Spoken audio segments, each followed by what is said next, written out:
McCutcheon, who closed the book on a very productive month of June. Batting sixth gave him a boost 4 weeks ago, and he has not slowed down since moving to the 3-hole. The Pirates will gladly take more of the same in July as they take on the Giants next on Root Sports.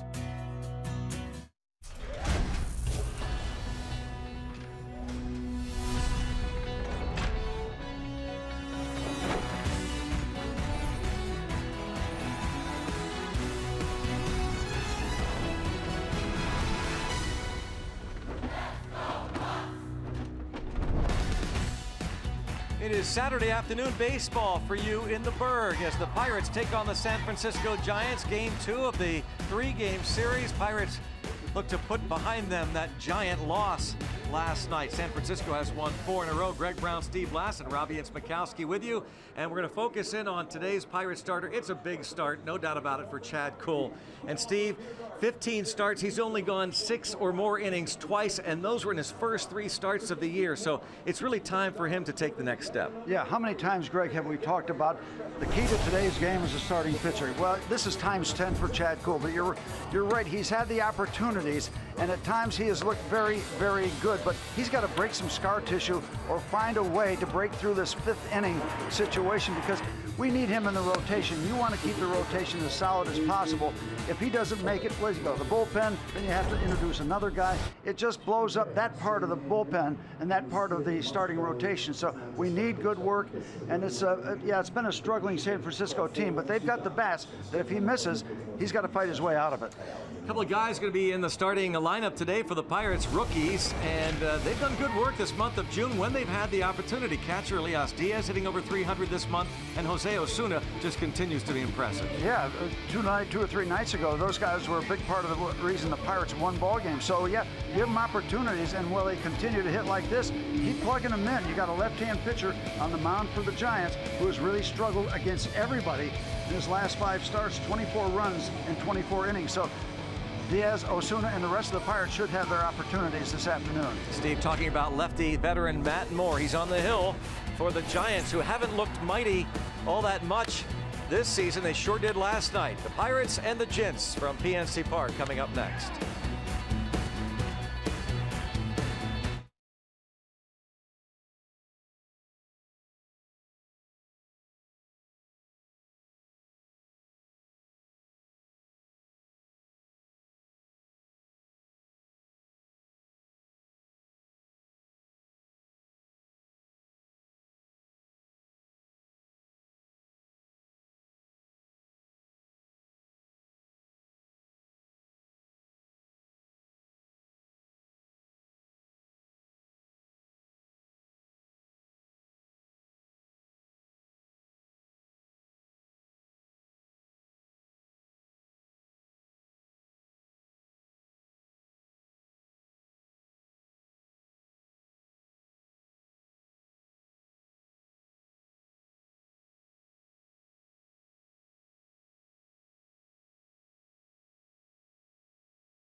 Baseball on Root Sports is brought to you by Allegheny Health Network, the largest health system rated #1 in the region for all the things that matter most. By Bordas & Bordas, official legal partner of the Pittsburgh Pirates. And by Kenny Ross Subaru, total confidence pricing. Let's go Bucks! Beautiful day for baseball here on the North Shore.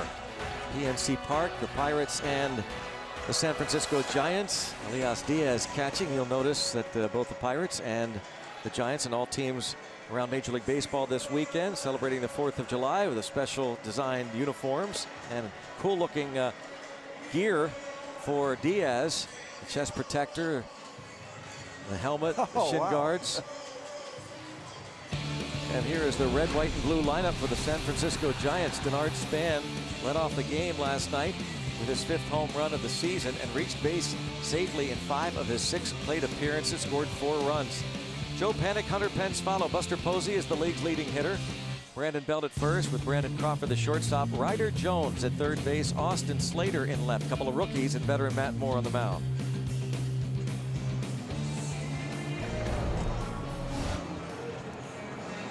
Wow. These slick socks for Denard Span. Chad Kuhl making start number 16. Overall numbers, he won his first start on April 8th against the Atlanta Braves. 12 starts later, he won his 2nd game. So it has been a long, tough situation for Chad. Last 5 starts, 5 innings, each one of them. So he's got to break through that 5th inning somehow and get to the 6th and see what happens after that.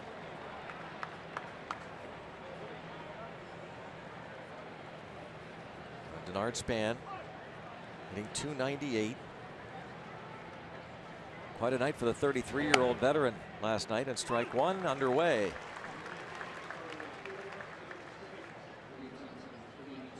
.82 degrees at game time. Yeah, much better afternoon than morning. It rained hard where I lived, and then it got nice, and it continues to be nice. Up and in. On a strike on Span. So Chad Kuhl. Steve mentioned those starts going just 5 innings. Before that, it was only 4 1/3. He, again, has not gone 6 since April 18th, his 3rd start of the year. 2-1 on Span.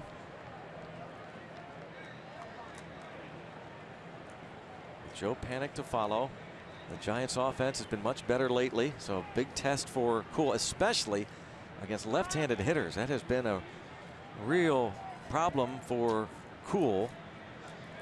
So how does he counter these left-handed hitters? Span, Panik, Belt, Crawford. Ryder Jones, also left-handed hitter. The home plate umpire is Dan Bellino. At first base is Nick Lentz with Dan Iasonia at 2nd, and the crew chief at 3rd is Brian Gorman. He was behind the dish last night. 2-2.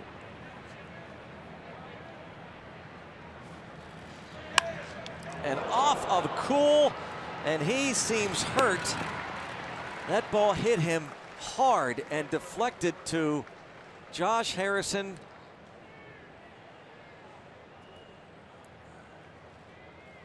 You're so vulnerable. You're the closest one to the batter, and that one got him pretty good. He went down and stayed down. Looking at the left hand, wrist, thumb area. Ben Potenziano shot out of the dugout. The assistant trainer Clint Hurdle standing by. And if it is the left hand, that's the only good news, that it's not the pitching hand.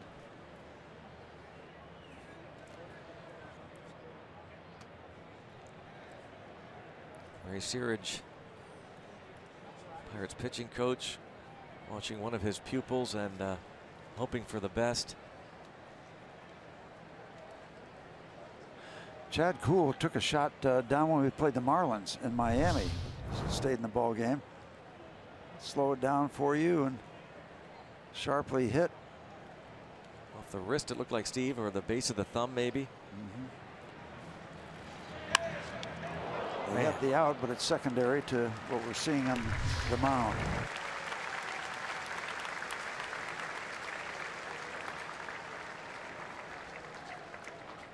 So they're going to kind of circle around the mound as what usually happens. Let him throw a couple.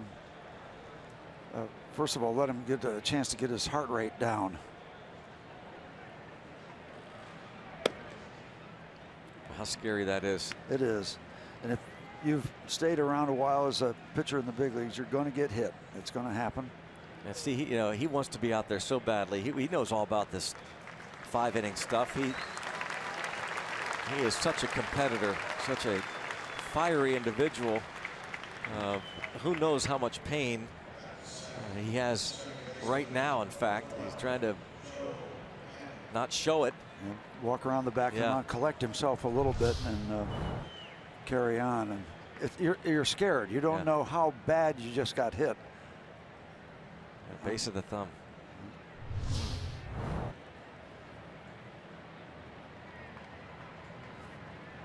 Well, Joe Panic. And the thing about Kuhl is we've seen bits and pieces of really good stuff, and the control has been quite good. Just 24 walks, and this is his 16th start. Unintentional walks. Just it seems that there are innings where he has to just throw a ton of pitches to get outs and negotiate around maybe some base runners, and that gets the pitch count up. Basically, you can talk all around. He's got to make better pitches. Yeah. He's just got to make better pitches. And and it applies to everybody, not just Chad Kuhl. I mean, you can say about the the mechanics and this and that and everything, but you've got to throw strikes that are quality strikes. You can't just throw strikes. They got to be good strikes, and it can be as simple as that or complicated as that. He had a left and a late start, but Jose Osuna, who's playing an unfamiliar position, makes up for it. I didn't think he had a chance for that ball, because you're right, he never got underway on a ball that was trying to get down on the grass. Another one of the youngsters in the lineup today, and you can see kind of uncertain as to what direction that ball was going to take, but he locks in that big glove, and there's a lot of leather there, and off the heel, but stays in the big part of the glove out toward the webbing. Thanks for a whole bunch of leather there. And what a great effort, Jose Osuna. You talk about Kuhl facing this lineup too. The Giants have been awful. They haven't been scoring, but it's a mystery to me, because they've got some good hitters here. Well, yeah, they're starting to hit now. I mean, yeah. You look at what they've done over the past 8 games now, over 6 runs a game, line drive, and the catch made. So Kuhl, 1, 2, 3, and now as he goes back to the dugout, I'm sure they'll check that hand or wrist again. Pirates come to bat.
Back in the dugout, and Ben Potenziano, another check in with Chad Kuhl. Now says he's fine. As you said, Steve, probably more scared than anything else. Yep, and the left hand. So. Yep. Yep. If you don't have a bone broken, well, yep, you're going to be all right. So we'll check out now the Pirates starting lineup, brought to you by Round 4. Josh Harrison, Jose Osuna, Andrew McCutchen has reached base in 12 of his last 14 plate appearances. Good to see him back in the lineup after taking that foul ball to the foot. His last at bat last night. David Freese returns to the lineup. Josh Bell at first, Elias Diaz behind the plate. Gregory Polanco, Max Moroff gets the start at short, and Chad Kuhl. And they will be facing Matt Moore, who is just having a really, really rough time in a lot of categories, including that ERA of 6.04. Only 2 major league pitchers with a higher ERA. 6.04. Making start number 17. 6.04. And how about this to back it up? 9 starts on the road, 8.39 ERA. 8.39. Unbelievable. 377 home, 8.39 road for veteran Matt Moore, his first full season with the Giants. Second career start against the Pirates.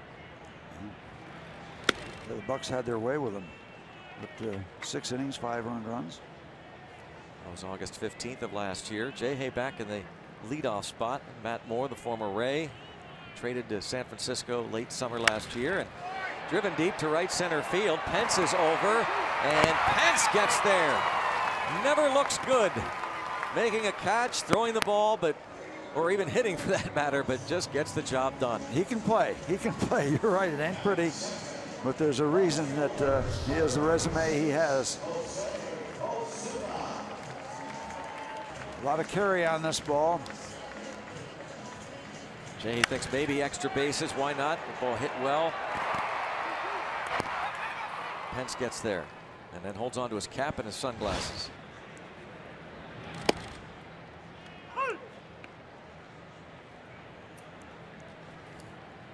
Interesting lineup with Jose Osuna batting second tonight, or today, this afternoon. Pitch 1 ball, 1 strike. First time he's hit in the 2 spot of the order.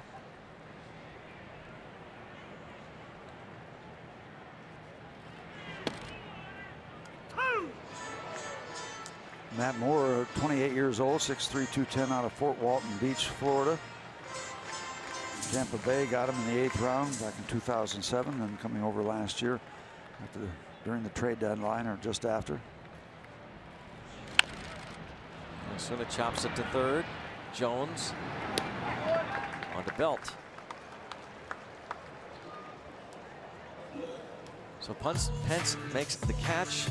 Bernard Span in center. Boston Slater, the rookie, in left. Our Honda defense also shows the middle infielders of Crawford and Panic, Gold Glovers, Buster Posey, Gold Glover behind the dish. The rookie Ryder Jones at third and Brandon Belt at first. You want more evidence about possible opportunities for the Pirates versus left-hand hitters. Left-handers hitting 366 off him. His last 5 starts, 24 innings, 24 earned runs. But he's still out there.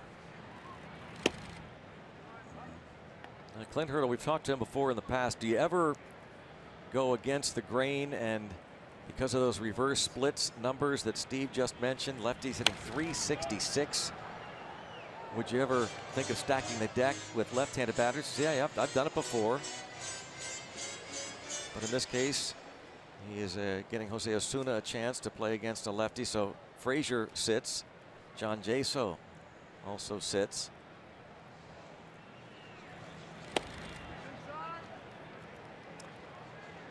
And a 2-1 count on Andrew McCutchen. You remember back after the 2013 season, he went 17-4 for Tampa Bay and got a big contract. Big 5-year contract, big at the time, made some headlines. And then immediately had Tommy John surgery the next year. Close pitch, 3-1. Can Kutch, who took that foul ball off the ankle last night, reach base again.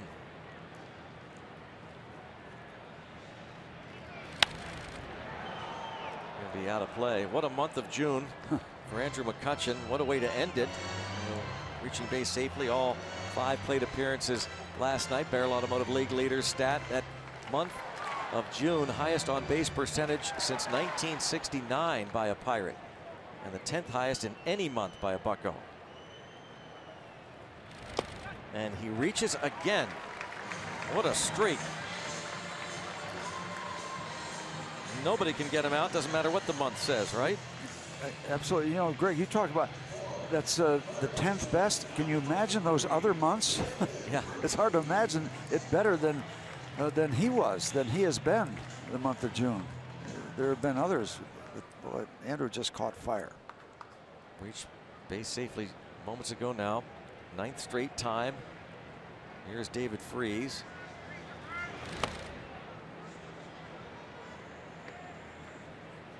Freese did not start the last 2 games. McCutcheon took that foul ball off his foot last night and stayed in. So that was my at bat. I wasn't going to give it up. Freese almost clipped by Matt Moore. 2-0.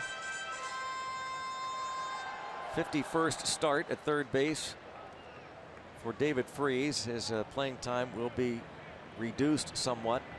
Clint Hurdle talked to him about that, and Freese knows it's best for him and the team. He's got to the point where he's not an everyday third baseman, but he can certainly help this club coming off the bench and playing on a fairly regular basis. 3-0 the count. Trying to break out of an 0 for 13 slump, and just 1 hit in his last 23 at bats.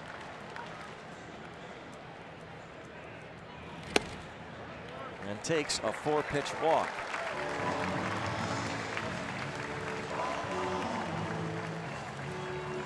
Bring up Josh Bell. We're going to get to our Rivers Casino tips to win here in a moment as Buster Posey talks with Matt Moore. Yeah, well, keep Moore on the mat. He has been struggling, as we said, evidenced by those numbers. You'd love to get 6 out of Chad. You'd love to get 6 innings.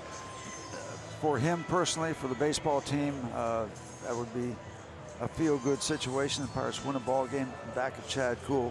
Everybody wins. You know, speaking of winning, the Pirates really had chances to knock out Johnny Cueto last night. I mean, the pitching staff, Cole didn't pitch well, but the offense had a chance to knock out the starter earlier. Didn't happen. Garrett Cole, who's admitted after the game that that conversation we saw, heated discussion, was basically him arguing that he should stay in the ball game. And apparently was able to convince the Pirates manager he had another inning in him at least. 1 ball, 1 strike to count. The block by Posey. Yep. Regardless of the content, Garrett Cole was not happy last night. Looked like a bit of a cross up there. 1-1 the count on Josh Bell.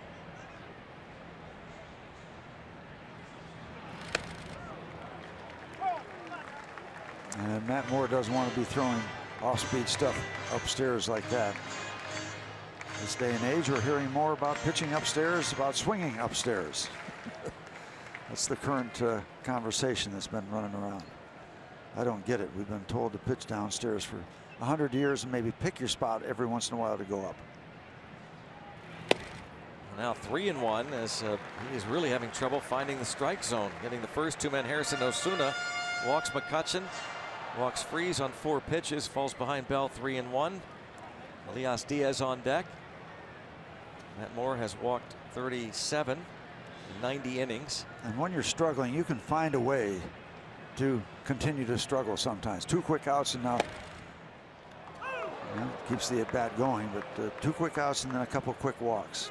Yeah, when you're struggling, no matter what it takes to continue to struggle, sometimes you can find it when you're in that kind of mode.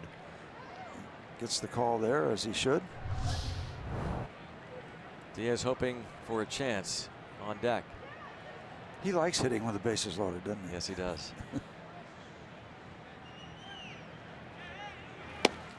Walked him. Not 3 close. straight free passes.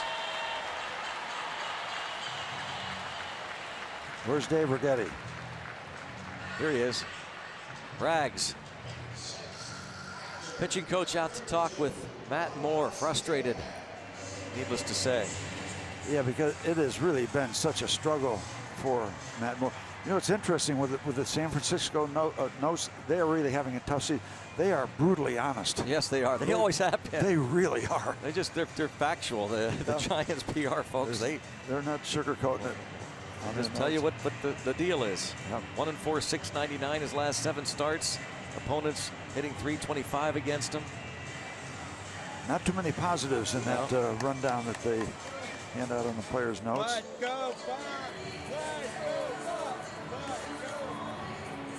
Andrew McCutchen walked. David Freese, free pass. And bases on balls for Josh Bell. So now it's Elias Diaz. These are defining situations. It's not massive. It's not late in the ball game. It's early. But if he can get an out, he has gotten out of a lot of soup. Sets the tone. Strike 1.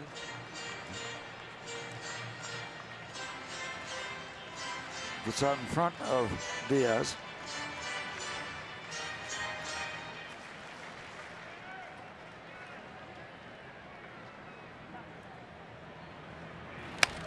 Look out. 0-2. Was up against the netting behind the visitors' dugout, so everybody all right. 0-2 now on Elias Diaz. Well, that puts the heat on Diaz now, and he walked the bases loaded, but he came out and threw a couple strikes when he's had to at least get the edge here. He's not home free. We can still hurt him, but he's got a little wiggle room right now. Andrew McCutchen sprinted down the third baseline.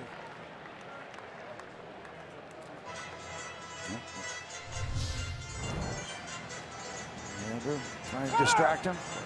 You wonder, that's probably a fine line there, distracting Moore. You got a rookie at the plate with 2 strikes. Diaz, yeah. You don't want to get him jumpy. He's also thrown 6 wild pitches, so it could come into play.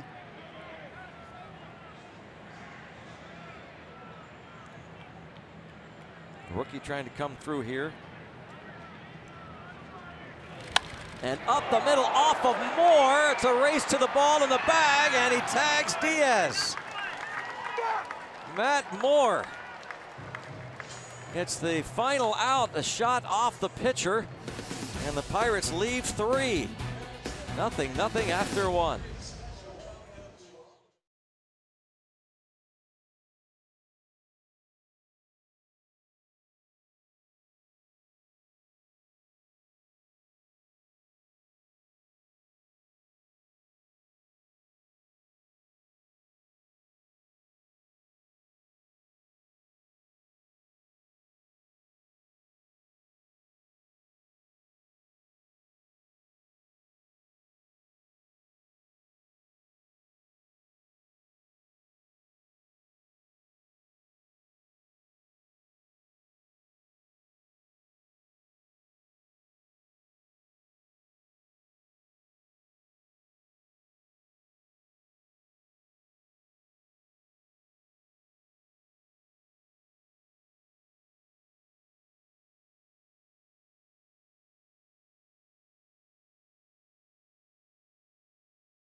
Box, cool. Leadoff batter Denard Span hit the Pirates starter, first batter of the ball game, and moments ago Elias Diaz back to the pitcher. Oh man, that was 2 runs right there. 2 runs, but he got the bounce, and then a little editorial comment as he went into the dugout. So fortunate he got the bounce. That's what you call a Houdini act, getting out of that mess. 3 straight walks. So he seemed to be okay. A little slap tag of Diaz, but that ball was hit hard off of Matt Moore, off the ankle. Elias Diaz right up the middle. Not much more he could do. Chad Kuhl now will face 4, 5, 6 men in the order. Buster Posey, .341 batting average, 1 for 5 last night.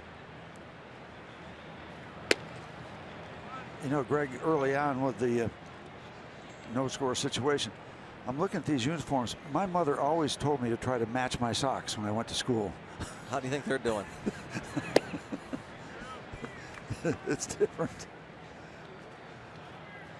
Is that a match? I mean, it looks like something. I mean, it's patriotic, so cool. You can't make light of it. Yeah. But it looks like something out of Alice in Wonderland. The Cheshire. It really does. Cheshire Cat. Or the. It looks like who was was it the Wicked Witch or something that in the Wizard of Oz? Didn't she have socks like that? Yeah. You know, the witch that the house landed on. Oh yes. Which one was that? Yeah, I know what you mean. I can't think of the name. I can't think of the name. Wicked Witch I'm told of the it was East? the Wicked Witch of the East. Yeah, she was the one where the house landed on her, and right when she went for the ruby slippers, and her legs roll up, didn't she have socks like that? I don't remember. I think she did. Okay, I'm going with it. Or maybe the Munchkins did. Line and caught by Bell. But these line drives to start this ball game, huh? Yeah. Strap yourself in.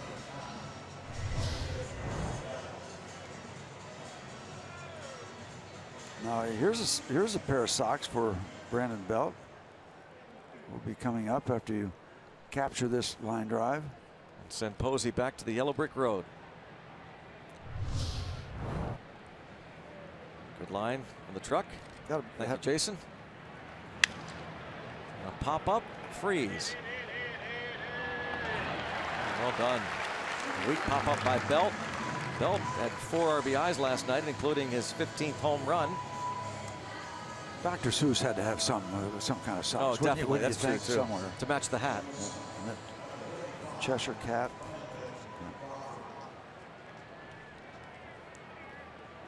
Keep fooling around with those mushrooms, you wear funny kind of socks. Oh yeah. 5 up, 5 down for Chad. By the way, I'm looking at a picture. I was spot on. Is that the Wicked Witch of the East? Yep. Okay, yeah, you got it. What about the Mad Hatter? Can you get the Mad Hatter for me from Alice in Wonderland? 1 ball, 1 strike on Brandon Crawford. I love it when you look up stuff. I love it when I'm right. I got crickets in the truck, crickets from you. I think, well, maybe I'm wrong, which most of the time I am. 1 ball, 2 strikes on Crawford. I just remember Toto. We're not in Kansas anymore, Toto. But that's all I remember from Oz. Gregory Polanco, El Cafe, free shirt Saturday. He'll be leading off the bottom of the 2nd. And this is popped up toward left center. McCutchen calls for it. Nice work there by Chad Kuhl. Steve, you're right on as well. The Mad Hatter had the crazy socks. Into the bottom of the 2nd. Cricket. Nothing. Crickets everywhere.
Pirates baseball, one of Clint Hurdle's biggest fans, has delivered again. Find out how much money this devoted Pirates fan has raised for the Skipper's charity. All that and more on Inside Pirates Baseball debuts tonight after Pirates postgame. It's presented by Allegheny Health Network. Hoping to do that today and win another series. Got to win today and tomorrow in order for that to happen. Pirates have gone 3-1-2 in their last 6 series. Gregory Polanco leads things off. Usually it works out beautifully when a pitcher has a t-shirt in his name given away or a bobblehead. He shines on that day or that night. Okay. We'll see if that holds true.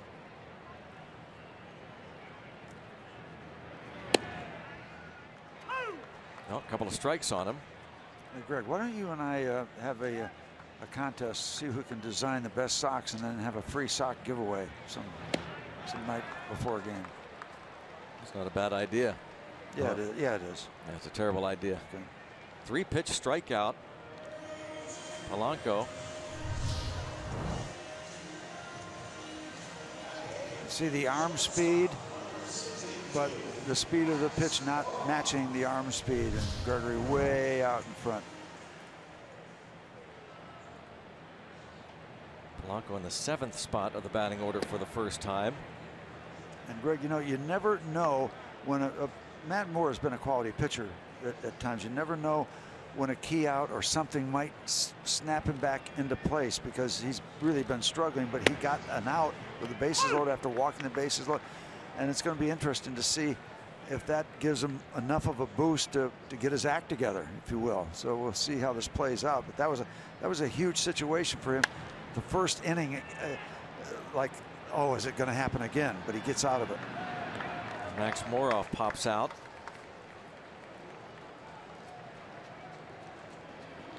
When you're struggling and then you go out for another start hoping to get and you get beat up in the first inning, I mean, it just really is disheartening. But that didn't happen to Matt Moore. And the fact that he gets Polanco 3 pitches and gets Moroff to pop up easily. Moroff now 0 for his last 12, and Chad Kuhl 0 for 17. I mean, no disrespect, but the way they're going, the bottom part of the Pirates order doesn't look like it'll be all that tough for Moore to negotiate his way through this bottom of the 2nd. And right now he's thrown 2 perfect pitches. You got to call on one, not a call on another. You wouldn't think he had to be perfect against Kuhl. He throws a good breaking ball there. So well, you look at the grid for these 3 pitches against his mound opponent. 3 perfect pitches. He should be in the dugout. He will be. That'll do it. We go to the 3rd, 0-0.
the mound after bouncing out to third.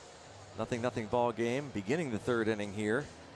Chad Kuhl was hit by a Denard Span comebacker in the first inning, and back in a start in Miami, April 30th. Steve remembered this play. D. Gordon smacked it back and hit Kuhl around the kneecap.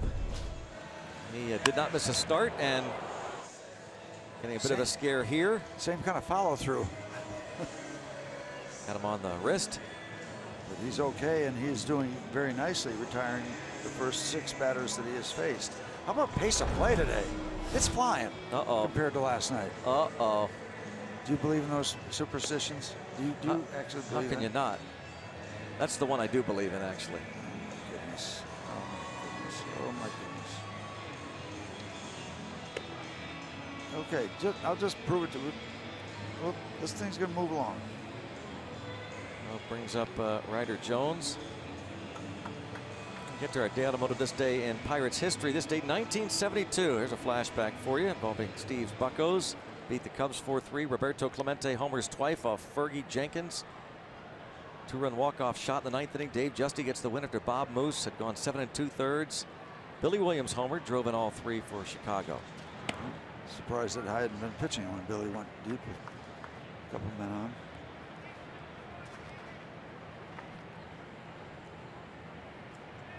Ryder Jones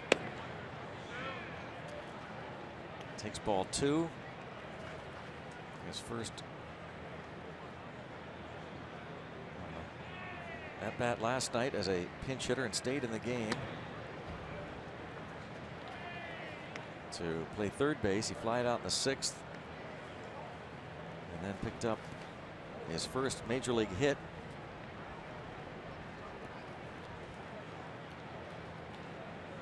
Hitless in his first 17 at bats to start his career. And wouldn't you know it, a 4-pitch walk.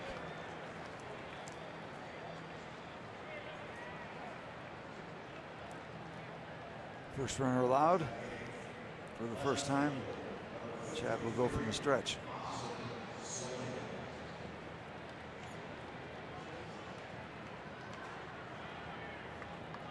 Here's Austin Slater. Another rookie. Slater 2 for 5 last night, scored a couple runs.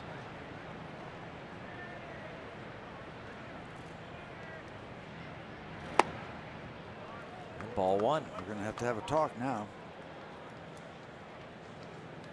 6 up, 6 down, and then a walk to the leadoff man on 4 pitches. Falls behind Austin Slater. 1 ball, no strikes.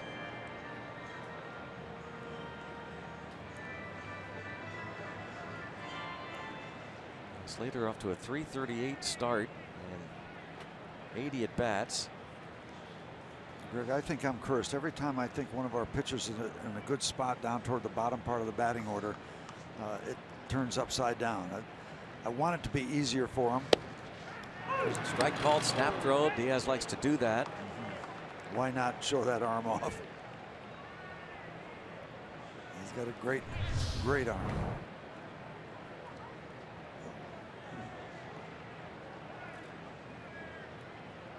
Allegheny Health Network Super Mode. You can see not close.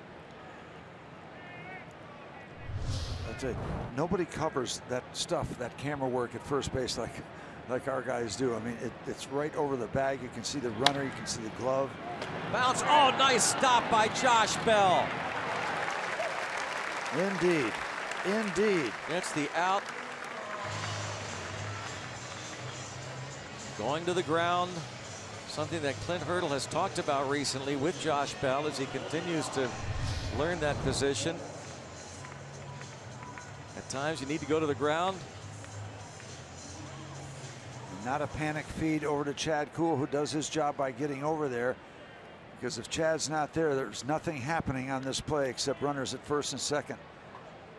And Chad finding the baseball, getting a grip that he can deal with, and then the feed over to Kuhl was good and without drama. Matt Moore, career .082 average, 5 for 61. But he's got 3 RBIs this year. 2 hits in his last 16 at bats.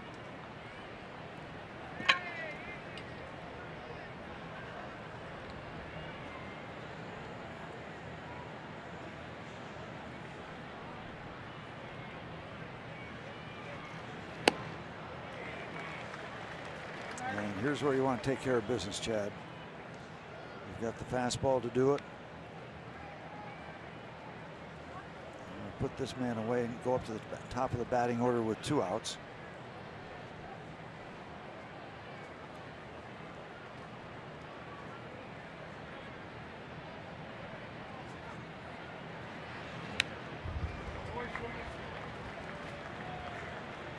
One and 2 on Matt Moore. Interesting, he gets the second strike with a good fastball. Will he go back to the fastball or throw the hook? Because Moore didn't have a real bad swing at that. Pretty good cut at it, followed straight back. You're going to try to overpower him now or fool him? I think either choice is going to give him a good chance to put him away.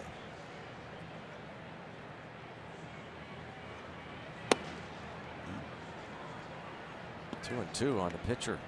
Cutter, 89 miles an hour.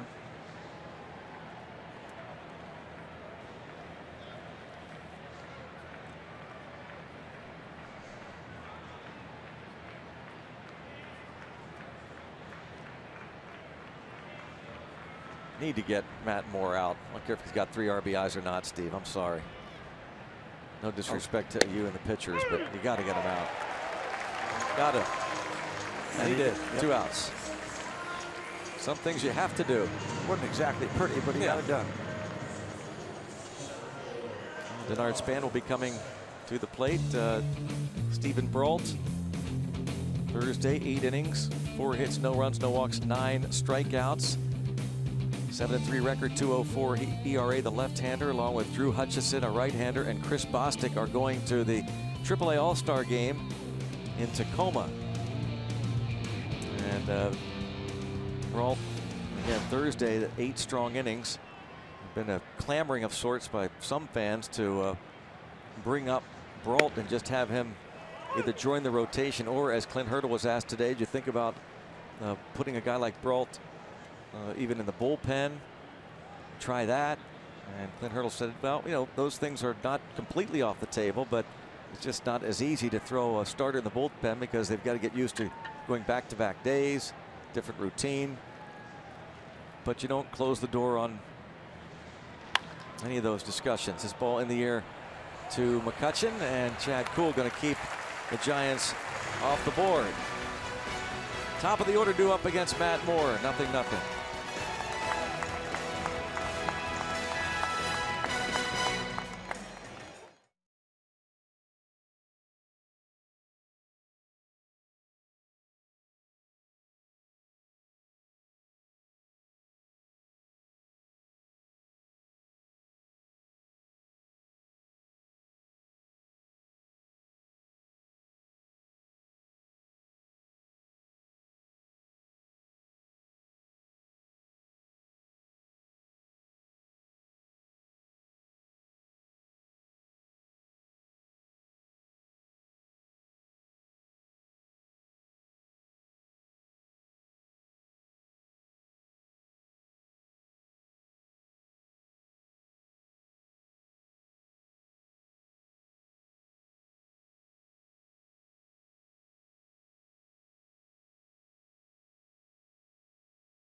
Mobile unlimited baseball break. Some news and notes around Major League Baseball. The Yankees are calling up their top prospect, Clint Frazier, number 5 overall in the 2013 draft, and not really tearing it up in terms of the batting average in the minor leagues. 73 games, hitting .257. Big news and good news for Cubs fans as Chris Bryant returns to the lineup today. Mike Foltynewicz, also part of our news and notes segment, we'll get to. Josh Harrison takes a strike. Jay Hay retired on a nice catch by Hunter Pence.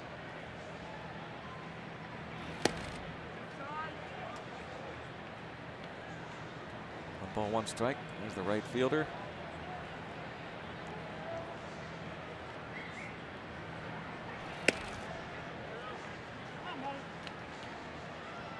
Two and one. Foltynewicz took that no-hitter into the 9th inning in that victory over the Oakland Athletics. Brave starter. Yeah, you can lose a no-hitter and a shutout all in one pitch, can't you? Yeah.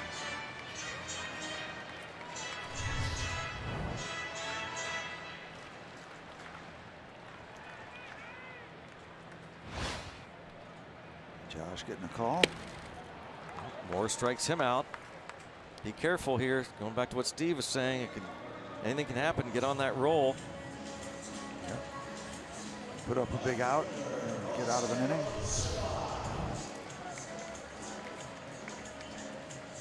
A little movement out away from Josh.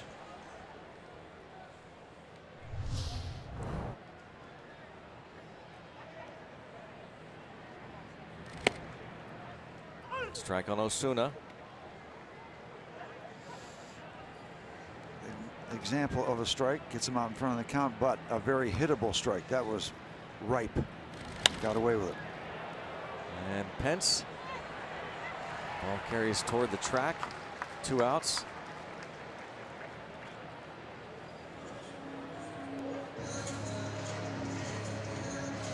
As Moore continues his no-hit bid.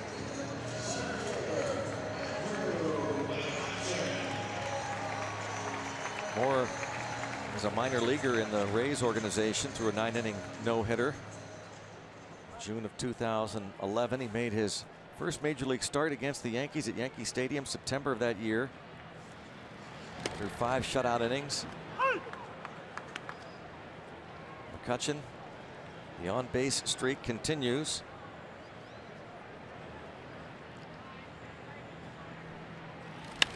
And another hit. Extra bases for Andrew McCutchen. What a tear. He has not been retired since Wednesday night in his last at bat.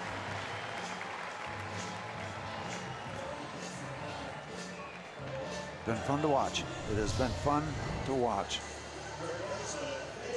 10 straight plate appearances reaching base.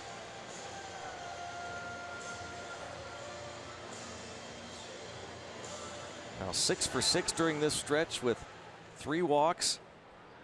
Here the double with 2 outs. And if you're an all-star manager, wouldn't you like to look around and find out you got the hottest bat in baseball available to you, regardless of what their overall numbers are? It is going to be interesting. See what Joe Madden decides to do. A lot of deserving candidates, but is there something to be said about a marquee player and star power of McCutchen, who had the off year last year, but the way he's going, he's on his way to a comeback player of the year award and hoping for a player of the month with that phenomenal June.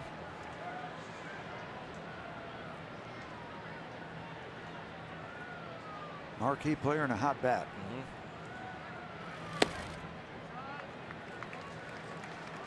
So the double ends the no-hit idea. Yep, curse worked. Put it. Yep. Mention it. Assist to Steve. Yeah. Happy to help. That doesn't go over the wires, does it? Until like the 5th inning when guys got a no-no going, right? Not today. Yep.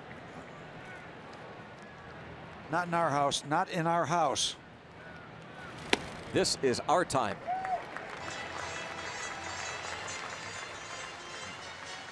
So the walk is the 4th for Moore. Second time he's allowed Freese to reach. And Josh Bell. Well, maybe just as quickly as it came back to Moore, maybe Pirates can rattle him just as quickly. Josh Bell walked in the 1st. Who was it that played Herb Brooks in the Miracle on Ice? Kurt Russell, right? Yep. Yep. Some of those double This jackets. is our time. This Yep. this is our time. Gene Hackman in the locker room with the high school kids, the Hoosiers. Oh, yeah.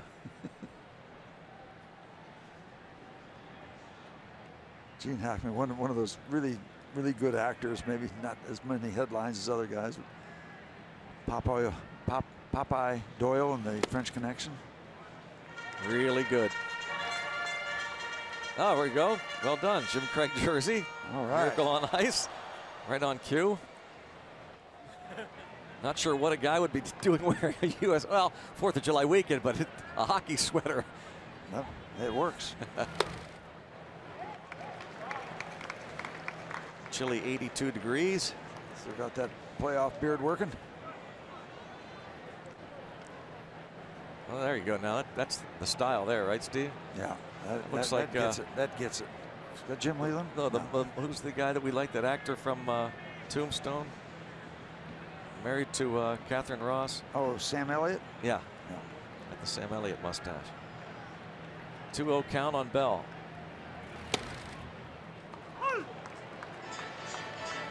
Interesting reaction by Josh here.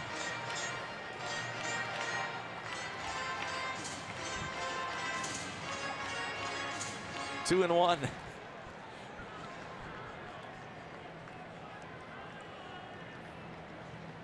It's amazing the things that amuse you. It is amazing. Well, yeah, because some of the stuff they're saying to me from the truck. Are they whispering yeah, they're answers saying, and things? You guys doing movie reviews or a baseball game? Somebody in the truck said. 2-1 count. And a ground ball base hit into right. McCutcheon going to be waved home. Pence will throw toward 3rd. And Freese will make it there. And the Pirates lead 1-0.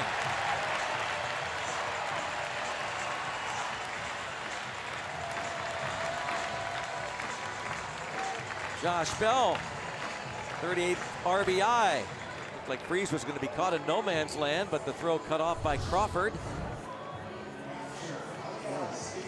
Yeah, the Giants got caught in between decisions here as it starts with a base hit by Josh that is going to score Andrew McCutcheon. That's a done deal. David Freese goes around second, the hesitation and the cutoff, helping out the Pirates stay alive. All this after 2 quick outs here in the bottom of the 3rd. This is no contest. As Andrew's not only hot, but he's energized right now. Yeah, he's flying. He's loving his baseball right now. Elias Diaz hit one off of Moore's foot that ended the 1st inning. The base is loaded. Another opportunity here for the rookie backstop.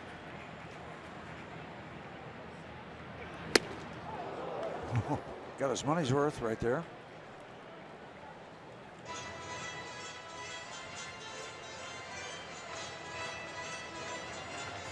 He is 4 out of 8 his last 3 games started.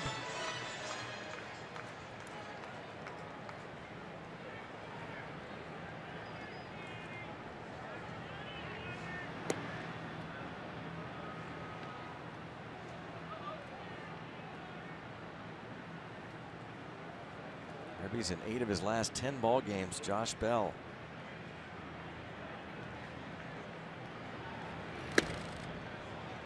Diaz lays off 1-2.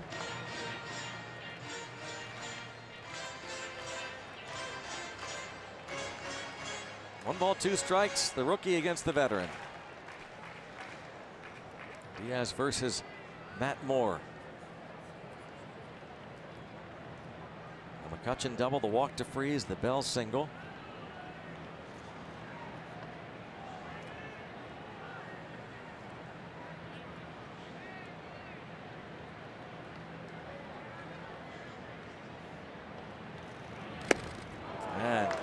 Gets him.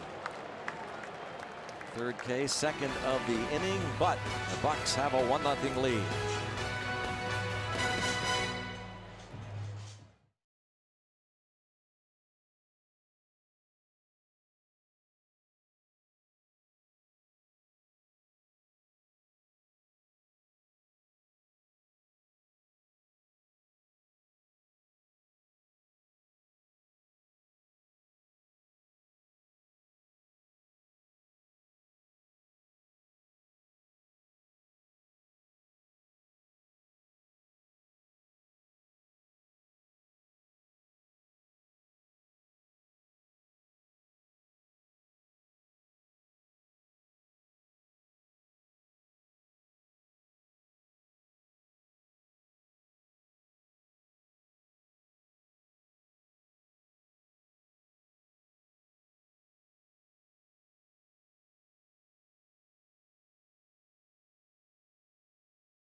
It's time for the Toyota all-wheel drive RAV4th inning.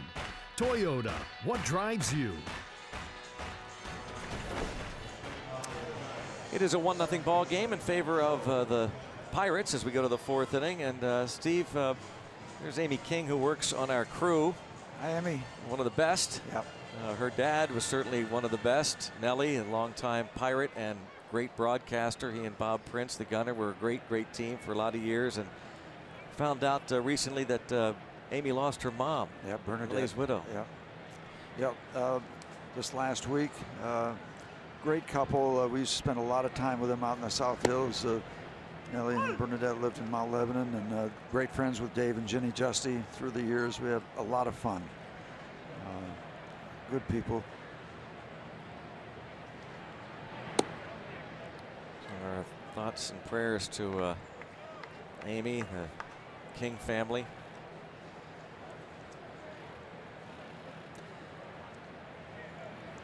I'm sure you would have an appreciation. This Nellie was an orphan, and he went to the Hershey School. Yep. It was a well-known school back in the day, and you know, obviously challenges and issues for him, and he worked hard. I mean, he ground out a career till he got to the big leagues, and then it was great with him and Bob. He worked out in Greensburg radio. Remember, he followed golf. He did everything he could to become a major league broadcaster after being a major league pitcher for the Pirates, and always had great regard. Just one of the kindest men, you know, and also did a great impression of Branch Rickey. I mean, he had Nellie Branch did. Now that Rickey I didn't know. Absolutely, and actually wrote either a short book or material on Branch Rickey.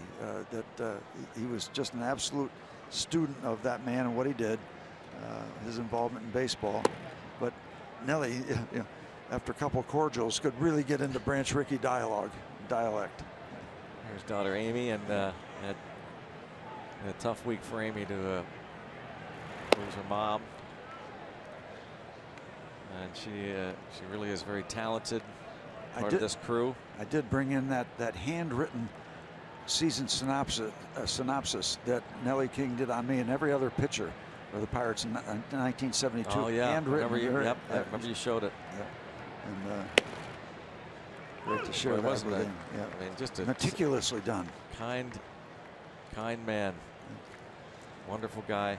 And unfairly lost his job as he was dragged along in that whole Prince situation. Whoa, look at this. Wow. Play by Cool. And was it ever? And a lot of times the ball gets through the middle and a middle infielder might make a play. I'm not sure Jehe is stationed there, but still nice play by Cool. He buckled, but he didn't go down. Maybe one knee.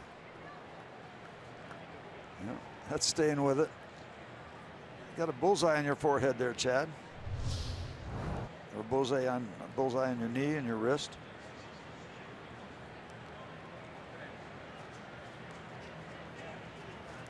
But the big picture is you're doing just fine out there so far.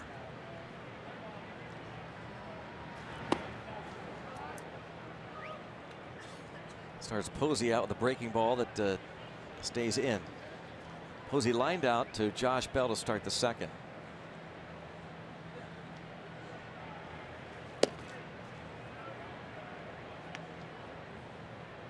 Cole's going to take a little extra time, regroup, gather his thoughts. Good idea, because he tends to really rush things.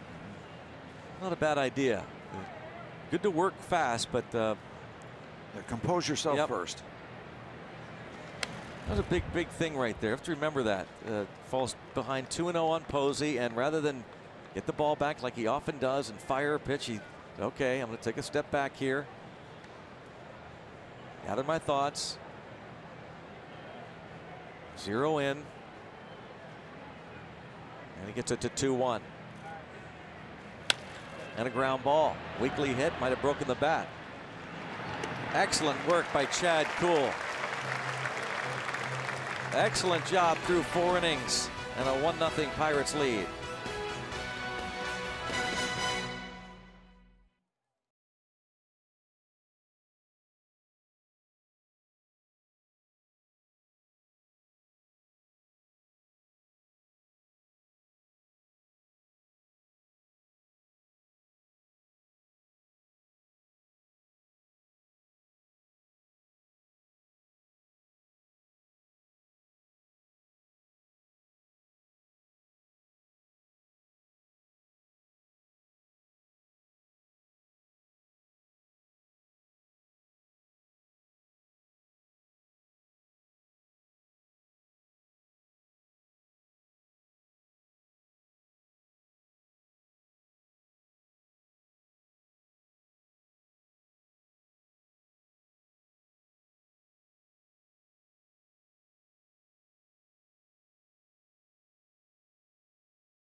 Here on the water and on land as well at Pittsburgh's PNC Park. We check out a Point Park University tweet. This came to us from Lisa Johnson, who works on our crew. The Mars Under-11 Ripken team.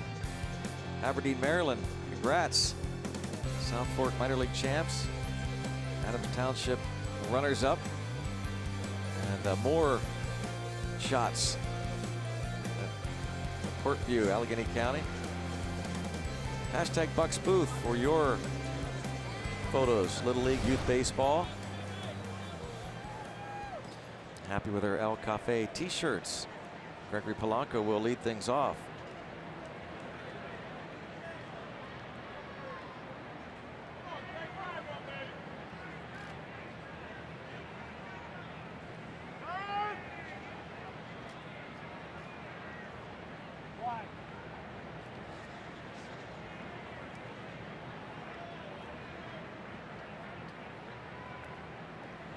Struck out on 3 pitches his first time against Moore and lines this one to right, but Pence is over and it's past him. But Polanco going to post into second base with a leadoff double.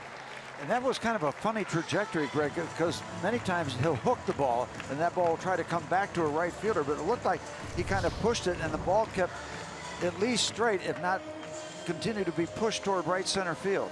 It had a wonderful flight on it in terms of what was going to work for the Pirates. Didn't hook it, pushed it. Got himself 2 bases. Ball, you see Pence going over, but it just keeps going away from him rather than toward him. Comfortable 2 bases to start out the bottom of the 4th. And the pace of play continues to be rather brisk. He's now 3 for 4, by the way, in his career against Moore. Home run last night. Now, here, rather last year, Max Moroff popped up in the 2nd.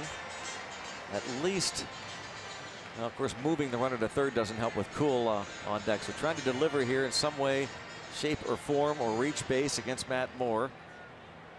Max Moroff does have 4 RBIs. 0 for his last 12.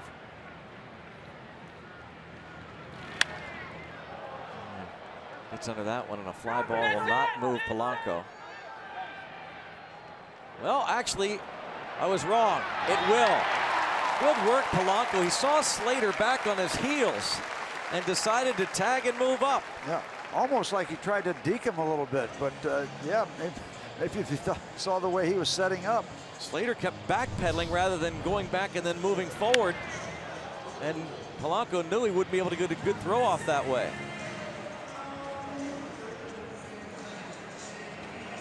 Yeah, smart stuff. Gregory Polanco heads up, advances, so anything can happen now. Chad Kuhl, the infield, going to come in. Now, I know how negative you are about pitchers hitting now. No, that's not true at all. I'm not negative at all. In fact, I'm the exact opposite. Love pitchers hitting. I'm the guy that made Bob Walk president of the DH club for a while. See that cut? And that's got some authority to it. The Giants, by the way, threw over to second base and appealed, but second base umpire was right there as he waited to tag up. Joey Cora with some words for Polanco. Shorten up, defensive, prevent defense stance here, Chad. Put it in play.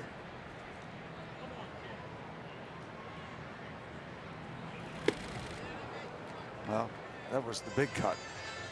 Now you really got to shorten up. Looking for his first career RBI. Yep, make Greg proud of you here. He's 2 for 41 at the plate in his career.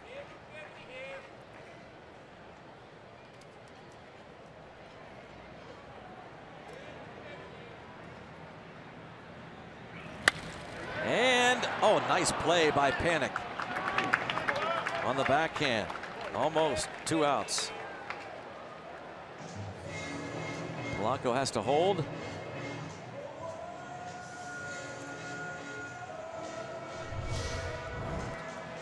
Well hit. They shortened up on the infield and they set up correctly. And they hold Gregory. All dressed up with nowhere to go. Joe Panic, Gold Glover. We've talked about that last night. He and Brandon Crawford. A rare combination of middle infield teammates capturing the Gold Glove.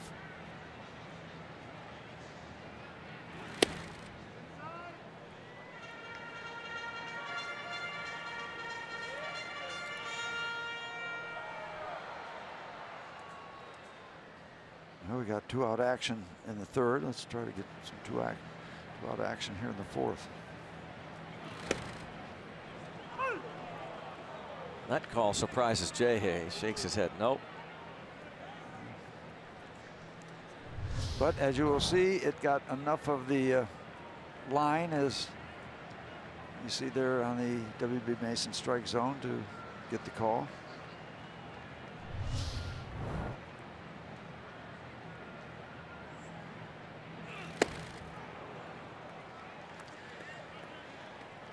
Josh would like to have that one back. That was right in that flush spot of the strike zone.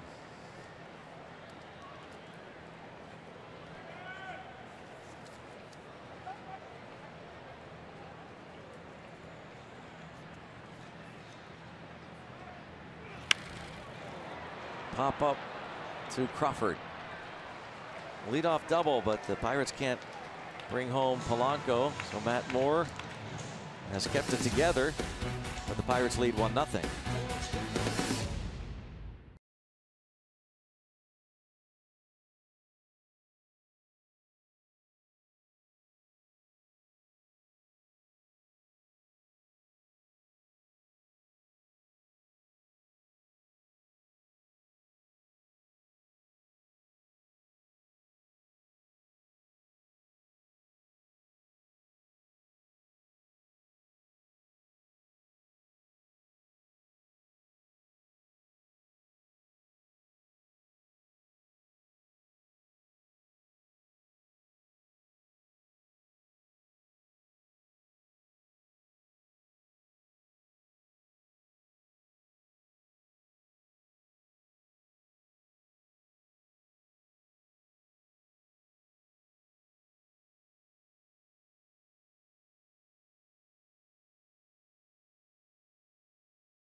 Allegheny Health Network Supermo shots. The Pirates lead 1-0. Here's Chad Kuhl for the 5th inning.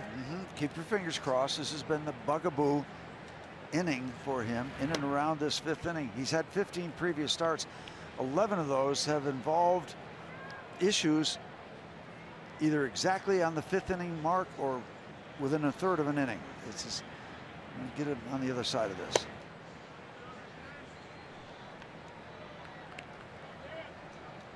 Just the 50th pitch now. Most games, the pitch count quite a bit higher, so he's been efficient. But it's 3-0 on Brandon Belt. Now this is how the top of the 3rd started when he walked Ryder Jones, but got out of it very nicely. Next 3 outs recorded, leaving him there. Right down the middle to Belt, 3-1.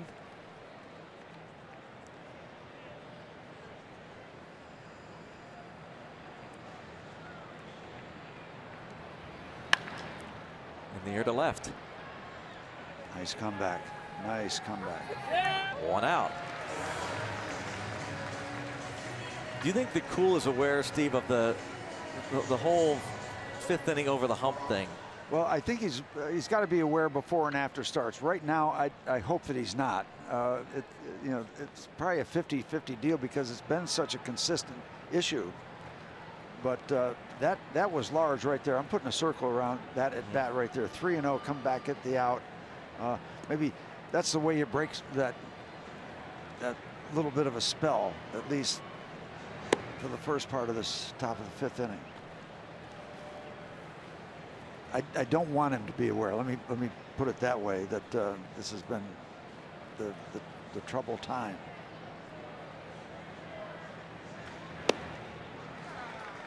Good pitch there. It might have been a straight changeup. 1-1. Look at this. Consecutive starts with under 6 innings by a Pirate since 1913. Chad Kuhl, 2nd longest streak behind Lauren Pepper. Pitched for the Pirates from 1954 to 1957. And a ground ball to 2nd. Routine stuff right there. How about that? The 1 more to get. And that is a gigantic out if he can. And maybe the beginnings of something that we're going to really have to concentrate on. But yeah, that coming back from the 3-0 to Belt, I hope we can come back to that and say maybe not that it made a difference, but it was a good comeback to start the inning.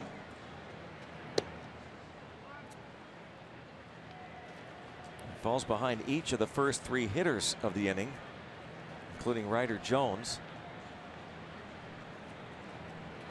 Been very efficient. 1 ball, 1 strike.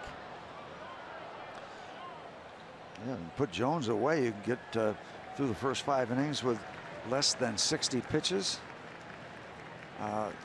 That's good for all types of pitchers, the elite guys, in terms of efficiency. And that 97-mile-per-hour fastball makes it 1-2 on the rookie. The only Giant to have reached so far against Cool.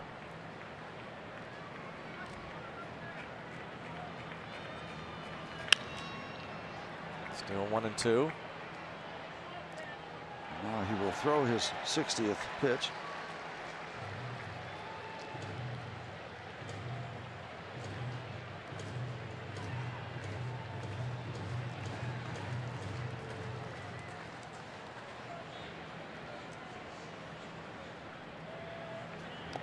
How about it? Chad Kuhl gets the strikeout. He's through 5 very efficient, outstanding innings. 1-0 Pirates.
Giants 135. Family Fun Zone before the game out on Federal Street. Kids 14 and under take home one of these replica alternate Jamison Tyone jerseys. After the game, kids 14 and under can run the bases. Go to pirates.com/kidsdays for tickets. Those alternate jerseys the Pirates wear on the most Sunday home games. The old jerseys you saw on your screen. So take advantage of the final home game before the All-Star break tomorrow. Hopefully the Pirates are talking about taking the series as Osuna takes strike 1 and pops up on the infield. Well, as excited as the Pirates must be about Kuhl, Bruce Bochy has to be thrilled with Matt Moore. He has really kept it together. Gave up the 1 run in the 3rd as Andrew McCutchen got it going with a 2-out double to left, and McCutchen now has reached base safely in 10 straight plate appearances. The last Pirate to accomplish that feat, you got to go back to 2006. Second baseman Jose Castillo reached base safely in 10 straight plate appearances. No Pirate since at least 1974 has reached base safely in 11 straight plate appearances. You never go back to the earlier 70s, do you, on these things? Most times not, because well, that's just the way it is. You almost said nobody cares. It's not a bias against you. You almost said nobody cares. That's what you're thinking. We all care. And Andrew McCutchen thought that pitch was high. And he had a basis for conversation.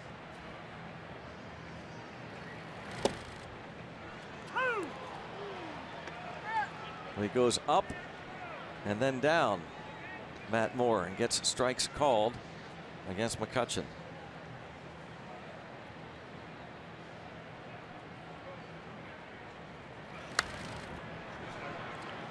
Let's go back up again and in. Yep.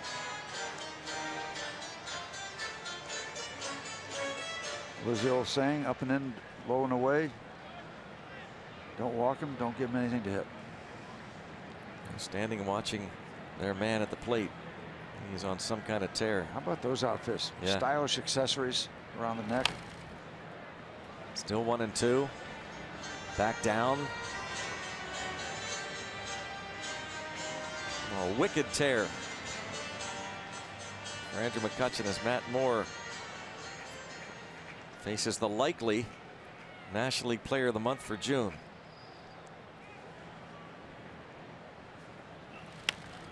Hit hard but foul. Almost got it down the chalk. Repeats, goes back down again. Another off-speed pitch, back to back.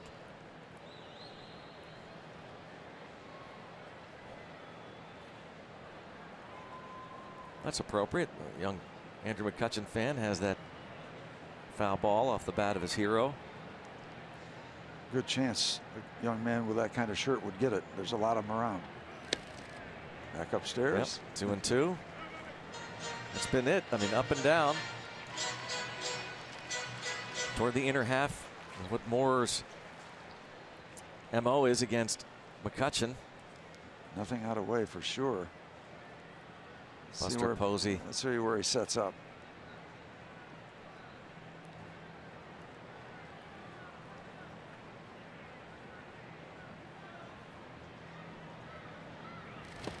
Oh, he offered, and that ends the string of consecutive plate appearances reached. A strikeout for Moore, his fourth.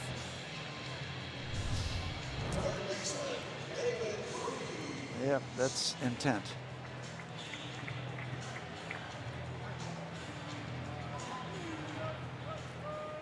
So 3 hits just given up by Moore, as you said. You know, think about this. Last night, Cueto, Cole, you thought you were going to have a pitcher's duel, 13-5. These guys have been really struggling, both Moore and Cool.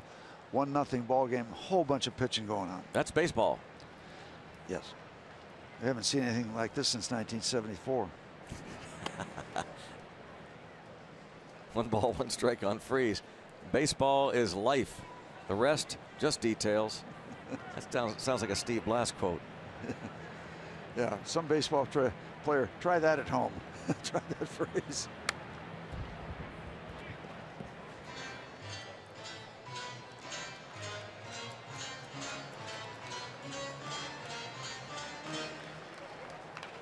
Matt Moore looking for his second 1-2-3 inning.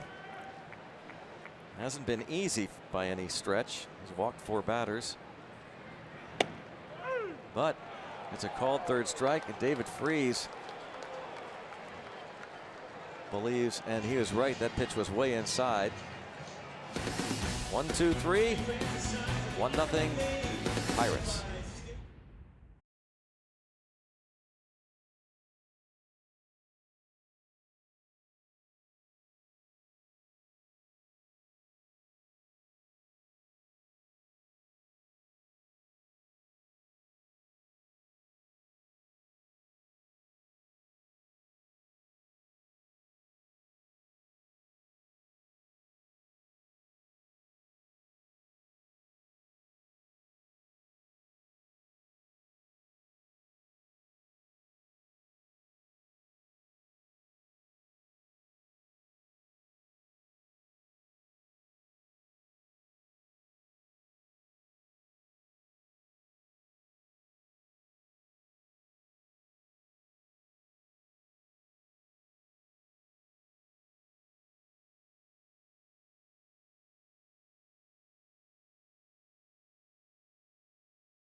Baseball on Root Sports is brought to you by the Chevy Colorado and your Western PA Chevy dealers.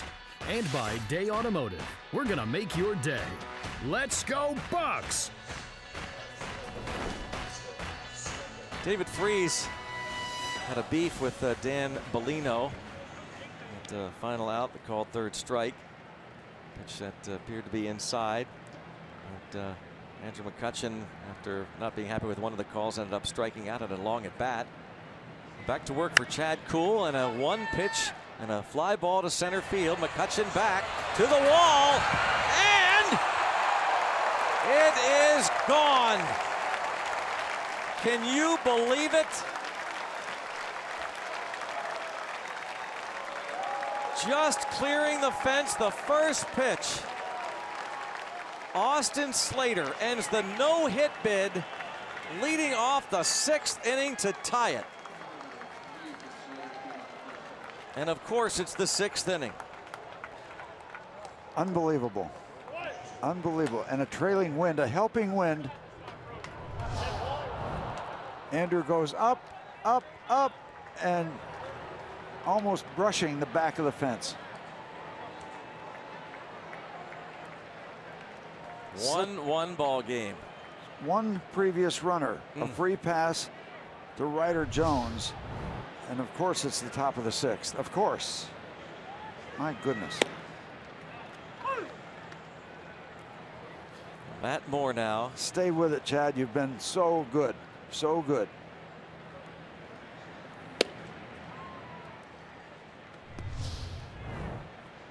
Check the location. Right there. That is the sweet spot.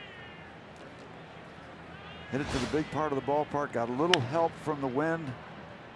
And now he's going to go back to work. That's what you want to see.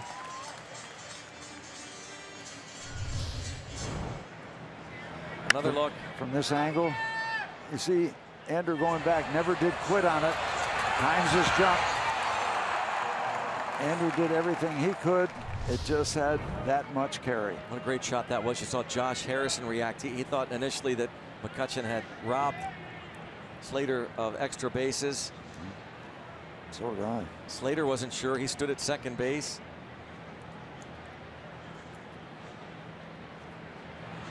Well, Denard Span shows bunt and takes a ball. So a milestone of sorts for Chad Kuhl. Yeah, he gives up the first hit and the home run, but 5 1/3 innings. First time he's gone this deep since April 18th, his 3rd start of the season. And goals change now. He's been that good today. The goals change. Here, Osuna, long run, and that's going to drop in. And Span going to wind up at second.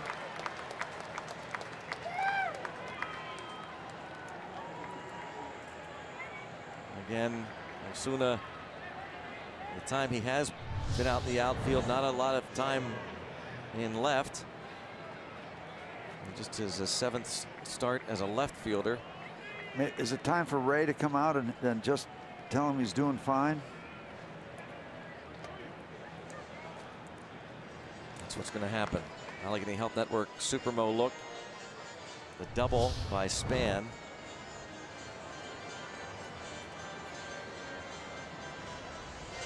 I don't think this is disciplinary. I think this is an encouraging thing. Hey, you are really good today. You're really doing good. Stay with it. We invite you to save big with the Dick's Sporting Goods scorecard. Use your scorecard. Get $10 off on tickets in the outfield box for Sunday through Thursday home games. Go to pirates.com/scorecard for your tickets. The Dick's Sporting Goods scorecard.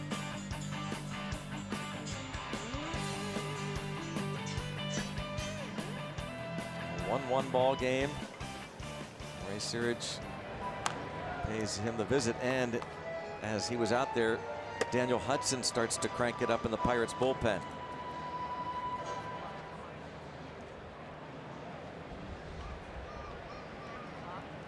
A lot happening all of a sudden, because now you've got the go-ahead run standing at second and a left-handed hitter, Joe Panik, at the plate. Looking right down the barrel at the big part of the Giants batting order. We talked about the left-handed hitters against Cool this season, including Denard Span, the double. Panic 0 for 2. Nice catch made by Jose Osuna in the first inning off Panic's bat. Big strike there. 0-2. Down in under the hands. Lefties came in hitting .354 against Chad Kuhl this season. And this is a borderline call. You can get this call. Sometimes you get it, sometimes you don't. Chad got it.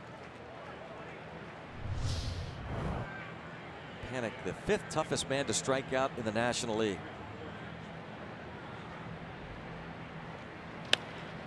And in the air to left. Osuna makes the catch. Guns it towards second. 2 outs. Well, Greg, you're looking at a possibility here. This would be huge. Yep. You keep the ball game in hand, and you break through, if you will, that invisible wall. You go the 6th inning. That was one of our tips to win. You've done everything you could to keep the Pittsburgh Pirates in this baseball game, but you've still got to do it.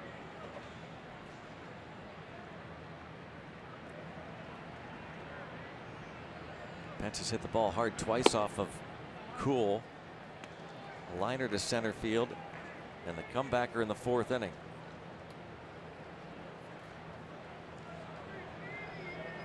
And on deck is Buster Posey, the National League's leading hitter.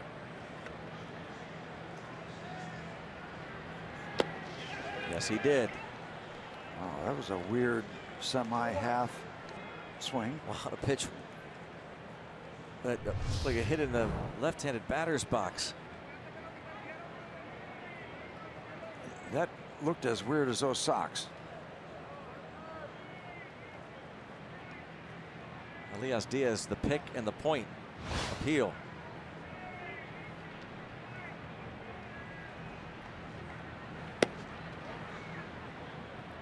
Two and one.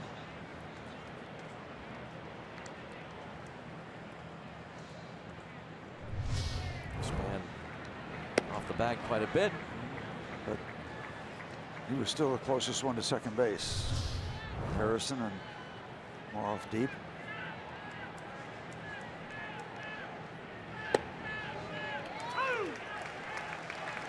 Right there. And again, there's one of those pitches that, if we could take a look at the chart, that is a strike, but a very vulnerable strike. Very vulnerable. The chart? There's that chart. There it is. Right there, that number 4. UPMC strike zone. That is right there to hit, and he took it. 2-2. And time is called. Elias Diaz is going to take this opportunity and discuss it with Kuhl. There are times you like to see your catcher go out and talk to your pitcher. It happens probably more than is necessary, but there are times, and right here you got a tie ball game, got a chance to get out of this and maintain the tie. Make sure you're thinking the same way.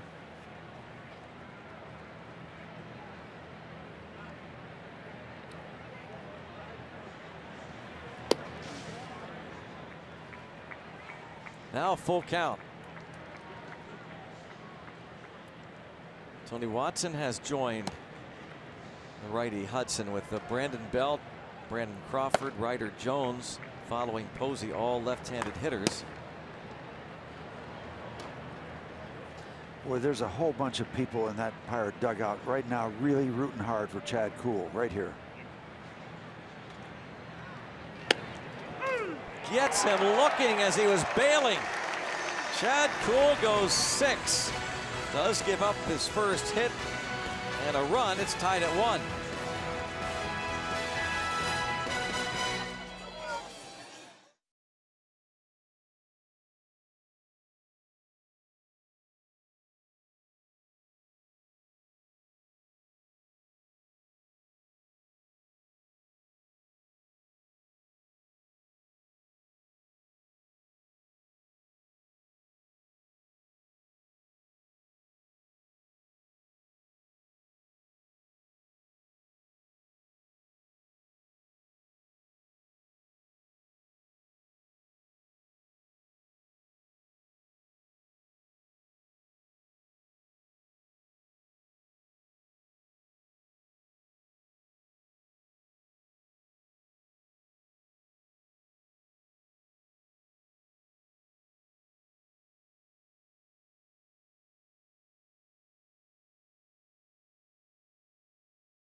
First inning, the first batter, Denard Span, hit this ball off of Chad Kuhl.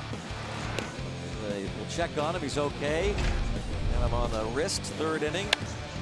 Josh Bell, the ground single to right field, scores Andrew McCutchen, who with 2 outs had doubled off of Matt Moore.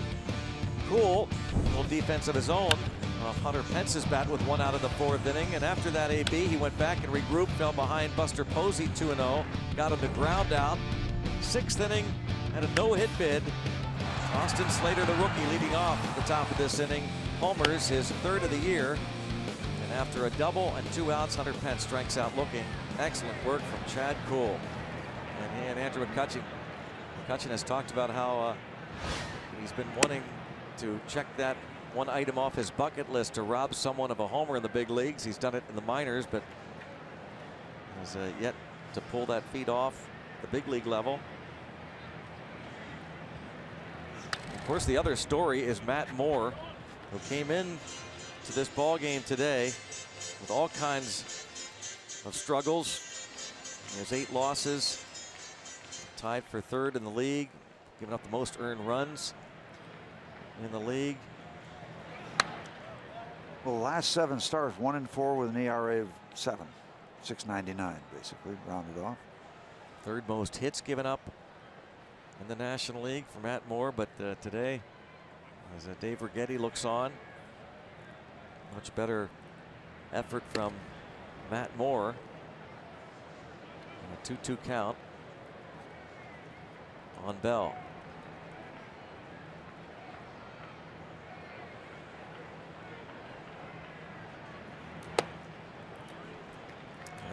Now a 3-2 count on Bell.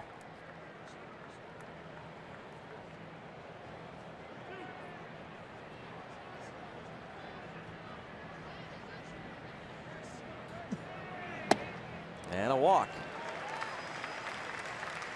Number 5. A leadoff free pass. Matt Moore now faces Elias Diaz.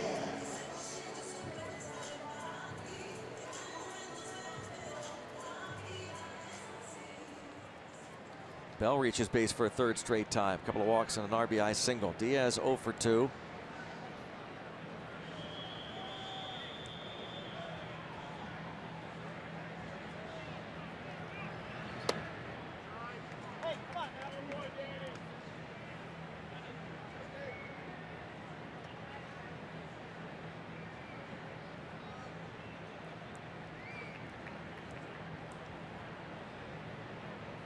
Moore has thrown as many as 120 pitches in a game this year.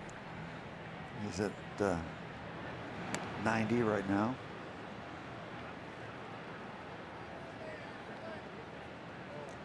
You know, his All-Star year in 2013 wound up 17-4. He had 13 wins before the break. That All-Star year, 2013 for Tampa Bay.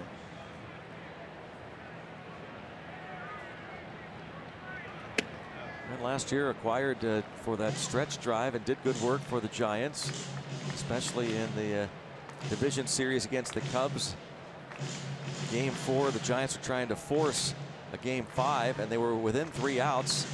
And Moore had pitched well through 8, 2 runs, struck out 10, but the bullpen blew a 3-run lead in the 9th inning and eliminated the Giants from postseason play. 2-0.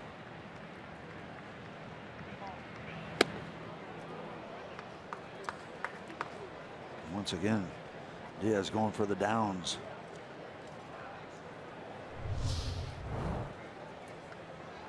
That's not a check swing there. Working upstairs.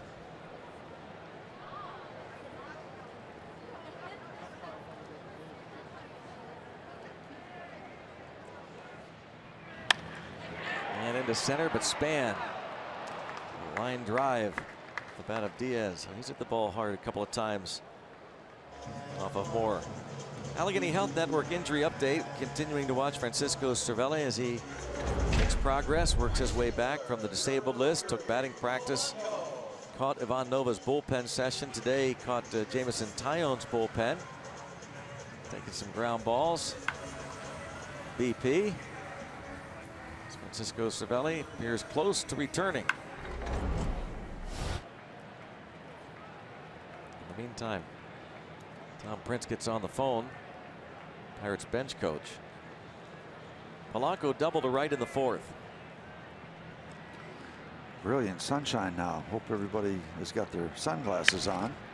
Pop up, shallow left. Crawford out and can't get there. And Bell was kind of in no man's land. Did a good job. 3/4 of the way down, and he sneaks in a base hit for Polanco. Little flare that Crawford could not catch up to.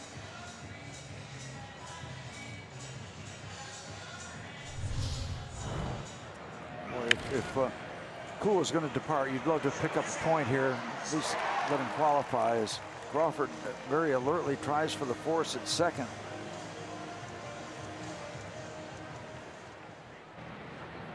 And Josh, he's got to slide out there. He's got to play it cool. And he's able to react in time to not get forced out at second base. And Max Moroff with an opportunity here. He came to the plate with Polanco at second. Nobody out in the 4th inning and flied out. 1 ball, no strikes on the rookie Max Moroff. Adam Frazier comes out on deck to pinch hit for Cool.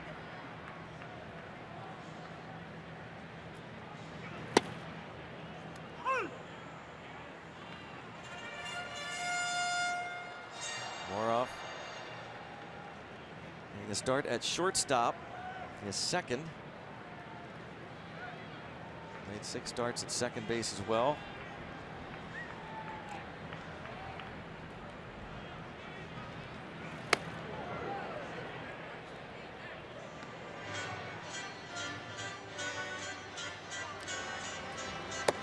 Watson, Daniel Hudson sits. Yep, talk about those lefties getting ready to come up for the Giants in the 7th. Buster Posey will lead off the top of the 7th, and then it'll be 3 straight lefties scheduled. 2-1 on Max Moroff, the switch hitter. Moroff 0 for his last 13 at bats.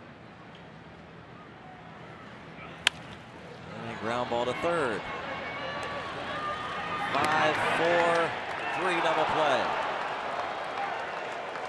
And the Pirates might want to look at this. Certainly close at first.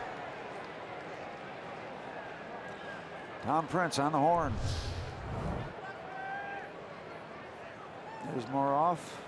Is he more on the base than off? Yes. Sure looks like it. Pirates are going to challenge.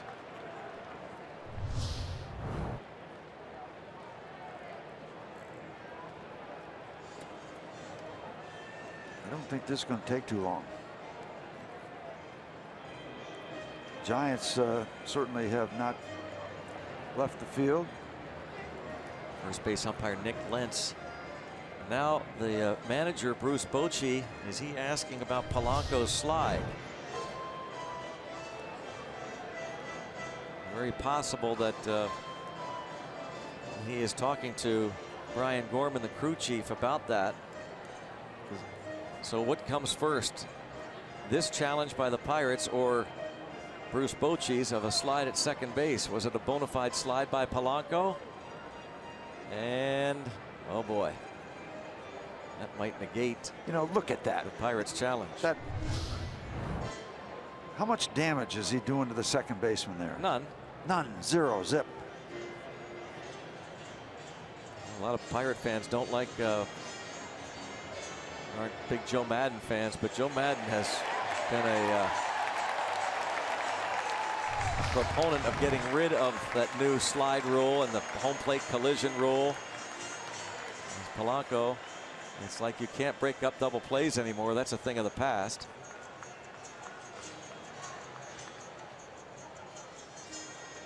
Polanco, maybe. We're safe at first. We know that part. I think we know that part. And the whole crew is stationed around the headsets now. So there's little doubt that Moroff is safe, but Bochy went out there and might have said, hey, if that call is overturned, then I'm going to challenge the slide at second. In fact, that's exactly what Brian Gorman is. He's already talked to New York about the play at first. Now he's checking with Bochy. Do you want to challenge the play at second? And Bochy says, yeah, now check with them. Yeah, so apparently New York says that Moroff is indeed safe, so that call would be overturned. Now Brian Gorman says to the umpires in New York, please check second base in that bona fide slide rule, because Bruce Bochy will challenge that.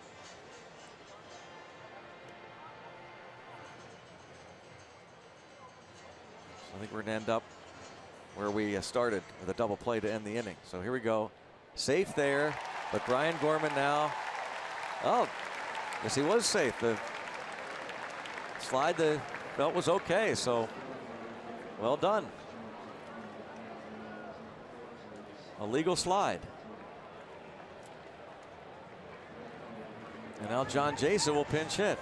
Steve, you were right. He didn't do anything. You know, the thing is, and I will apply this to Posey too, they changed the rules because two guys got hurt. In the last 100 years, a lot of guys have gotten hurt at second base. A lot of catchers have gotten hurt. Why now? Right. Why now? Yep. Simple as that. Yep. I agree with you. Are the stars of today more important than they were 20, 30, 50 years ago, 100 years ago? Buster Posey, when he got hurt a few years ago, they, as I've said many times before, they don't call it the Coy Hill rule. Yeah. When Ty Wigginton of the Pirates destroyed Coy Hill, who was catching for the Diamondbacks, ended his season, much like the Marlins ruining Buster Posey's season. You know, I asked Maz about this one time. He said, you know what? If middle infielders get to the big leagues, if they work that hard to get to the big, they should know how to get out of the way. They know guys are taking them out. That's part of the responsibility of the runner. Yeah. It was Scott Cousins, by the way, of the Marlins, who in May of 2011, the end of May 2011, came home at the home plate and collided with Posey. And a fractured bone in his lower left leg, and that's when baseball went to work to change the home plate collision rule. Now those, for the most part, are a thing of the past, though Anthony Rizzo was chastised recently for colliding with a catcher. Josh Harrison has been involved with some minor collisions, as Buster Posey, again, 2011, May 26th.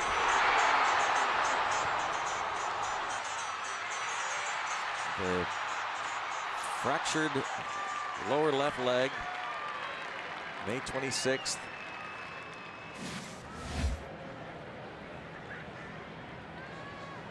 And now it's often called the Buster Posey rule at home plate. 1-1 on Jaso.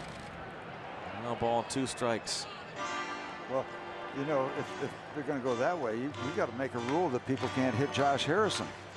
He's been hit too much. Yep. I mean, you laugh, but you know, how far down the road you're going to take it? Yeah. Try and where's the cutoff? make everybody safe. Put everybody in a bubble. Nobody gets hurt. Nobody gets hurt. That's the key. 1-2 as Jaso faces a former battery mate in Tampa Bay. 2-2. As the 102nd pitch is delivered, you could hear grunt from Moore. Matt Moore, as he is working hard to keep his end of the bargain intact. Remember those numbers we cited at the beginning of the ball game. Lefty's hitting .366 off of Moore. 6 wild pitches.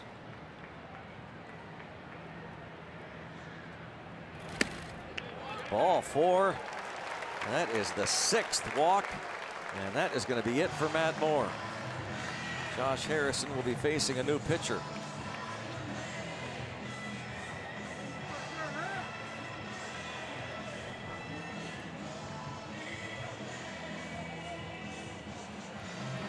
So reliever coming on is going to be veteran George Cantos. Josh Harrison with a chance to give the Pirates back the lead.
Cast is presented by the authority of the Pittsburgh Pirates and may not be reproduced or retransmitted in any form.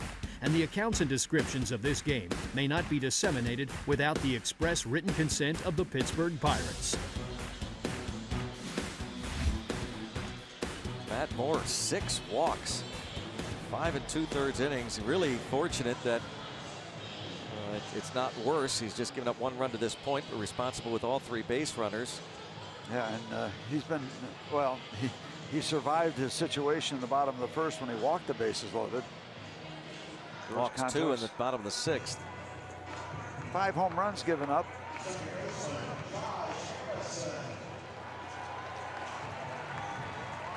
George Cantos with the bases loaded. Josh Bell walked to start the inning. Max Moroff reached on the fielder's choice after the challenge and the walk to pinch hitter John Jaso. So it's Josh Harrison 0 for 3 against the lefty Moore. Now faces the righty veteran George Cantos.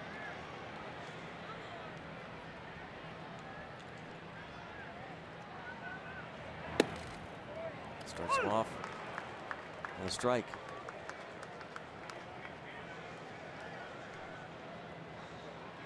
.225 career, looking for his first slam with the bases loaded. He's 1 for 4 this season in bases loaded situations.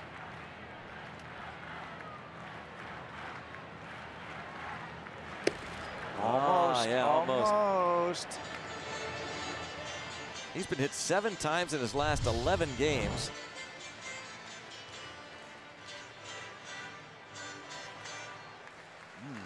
Can't come much closer. Nick that jersey. Jay Hay all day. Yep, got to wear a bigger jersey. Checks. No. Home plate umpire Dan Bellino brings him up 1 and 2. You know, there have been players in the past that wear when they. Well, I was just thinking. I mean, Jason Kendall. Yeah. I mean, Kendall was every time you see a pitch near the elbow, Kendall has the Pirates single season record, hit 31 times in 1997 and again in 1998.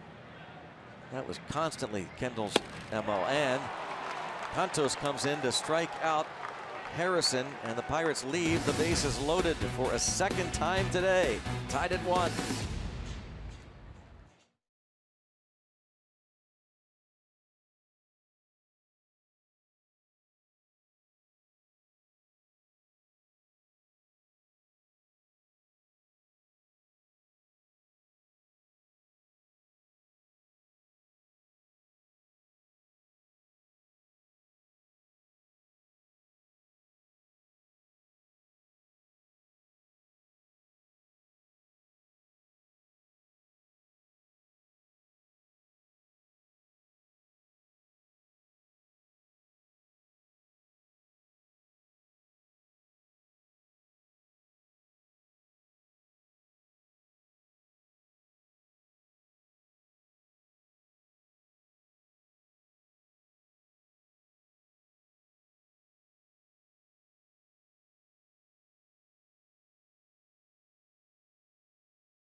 as we move to the 7th inning here at PNC Park.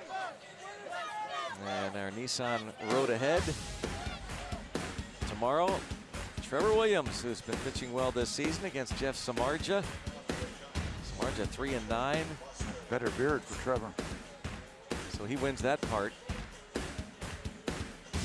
Coverage begins at 1 o'clock. I think Samardzija gets the better hair award. Well, he wins the back, and Trevor wins the front. Tony Watson coming off that very impressive outing the other night. What struck out the first batter he faced, and then a pop-up of 2 quick outs. It was excellent work. Came on with runners at first and second against the Rays. Struck out Corey Dickerson. And then got Longoria to pop up weekly. He faces Buster Posey, who was 0 for 2 against Chad Kuhl. Kuhl gave up just a couple of hits, 1 run. Ball 1. Walk and 3 strikeouts. Just very, very good. Deserves better than a no decision, but there's only so much he can control. And he controlled his part very well.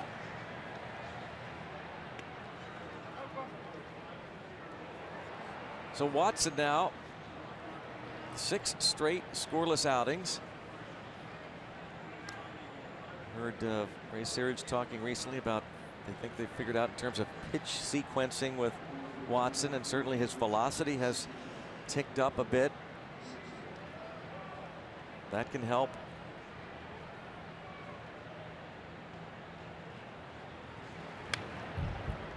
A little indication right there, 95 miles an hour.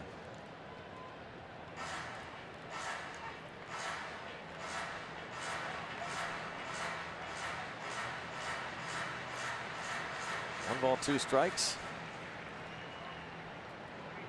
And now, you know, in the past you see Watson just wipe out people after that fastball. That was upstairs. His changeup was devastating.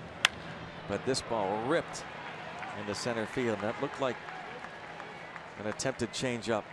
Out over the outer part of the plate, but upstairs.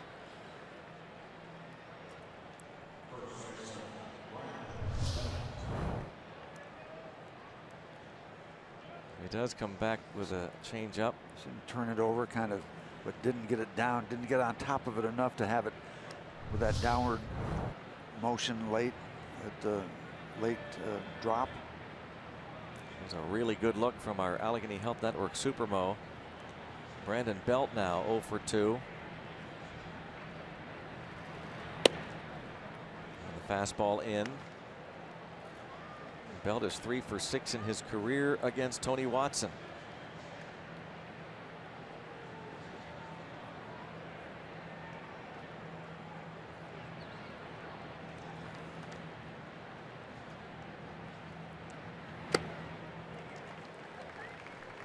There's an upstairs fastball, 1-1.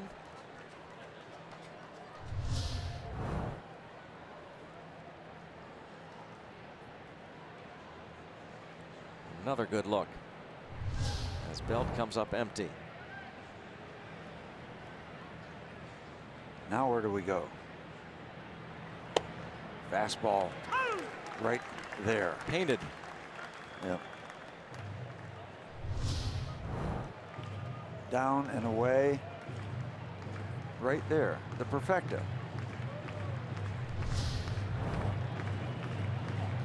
.439th career appearance as a Pittsburgh Pirate, Tony Watson. 7th on the all-time list, Pirates history.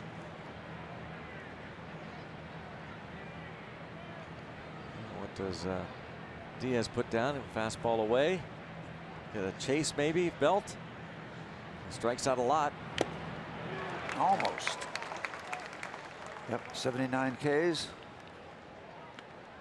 79.5 now as a result of this pitch.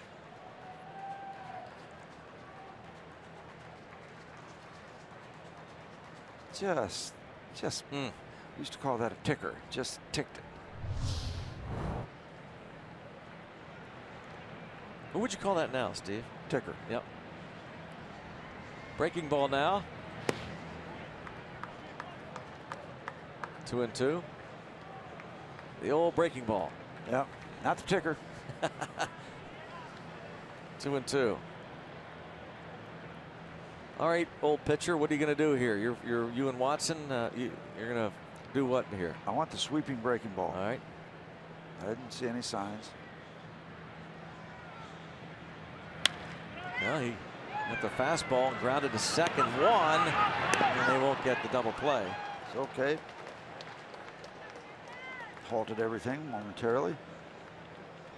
4-6 on the force of Posey, so Belt reaches, brings it up Brandon Crawford. Create your next masterpiece on Monday, July 17th here at PNC Park during a paint party with Paint Monkey. Enjoy a pregame painting session featuring a Cervelli That's Amore inspired painting. Then stick around. The Pirates take on the Brewers at 7:05. Get your tickets at pirates.com/paintmonkey. Monday, July 17th. Now, do you have to paint a monkey when you get involved with that? Nope. Then why do they call it Paint Monkey? They just do. I don't know. Maybe you're right. Maybe you do have to paint the monkey. Maybe research that for me on your computer. Yeah, I'll do that next time. Strike on Brandon Crawford. He's flied out and bounced out. You're upset. I've sent you on some searches here No, today. I will not search that, though. All right. All right. All right. Brewers lead the Marlins in Milwaukee, by the way, 8-4 in the 5th. Reds up on the Cubs 4-3 in the 6th. Cardinals host the Nationals tonight. Pirates begin the day 5 back of Milwaukee. The Cubs are 2 off the pace. Cardinals trail the Brewers by 3.5. Really need a win here to the Pirates. So many reasons. Runner goes. Huge jump. And a pop up. Thank you very much. Oh, good job by Max Moroff. Did one heck of a job deking the runner Belt. One of the Pirates going to say, check that runner at second. Did he retouch? They're going to appeal this. Safe. Well, that looked close. Watch this. Watch Moroff with a great deke. And Belt just now discovers. I think the Pirates are going to appeal this. I mean, challenge it. Did he retouch? He's off the bag. No, he should be out. And they are going to challenge.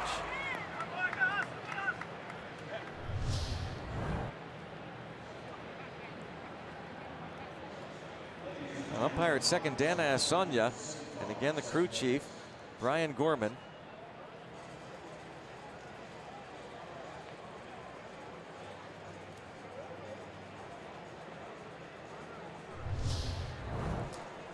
Watch again. Belt goes off the bag here, takes a step. That's close. I don't know. That's close. I don't know if you can overturn that. Is he? He's not moving toward third here. Still touching.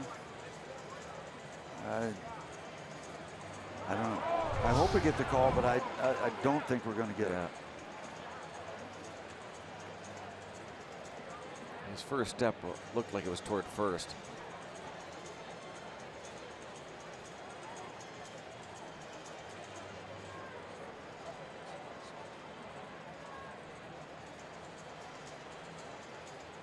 We could check with the guy back at home plate and see if he saw it better than we did. I'm going to say no, he didn't.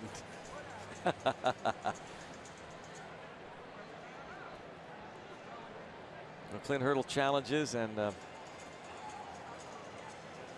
he has a challenge in his back pocket. Bochy does not.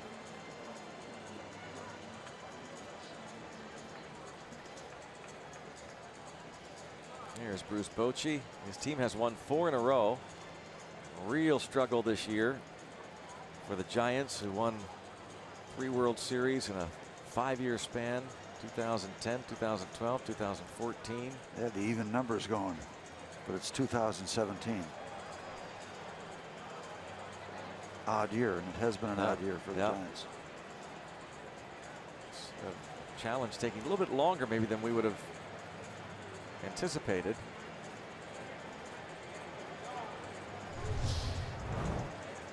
See it once again. He's there. Maintaining, and then that, well, leave that one up to folks in New York. Another angle.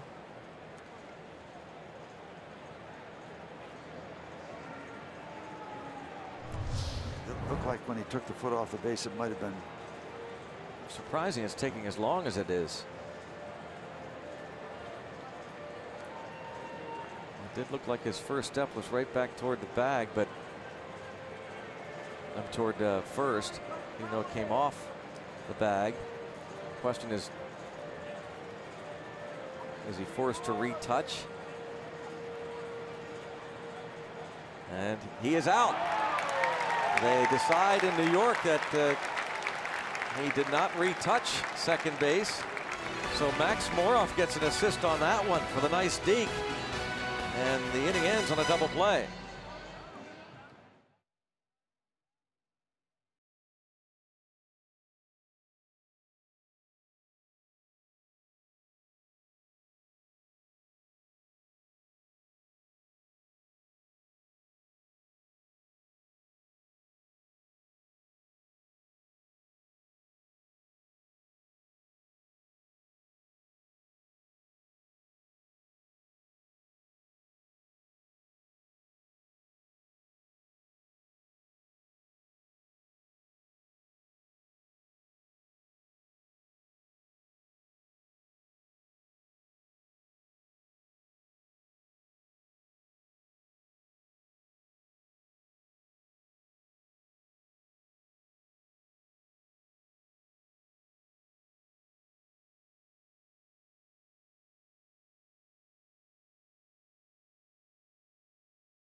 The seventh inning here at PNC Park for the middle game of the series with the Giants, and Brandon Belt deked by Max Moroff. Hunter Pence talking to him about it. And Pence is describing what he needed to do. He said that's what he did do. Pence reenacting what Belt had done. Belt did come off the bag, and in the umpire's mind in New York, what they saw that he needed to retouch.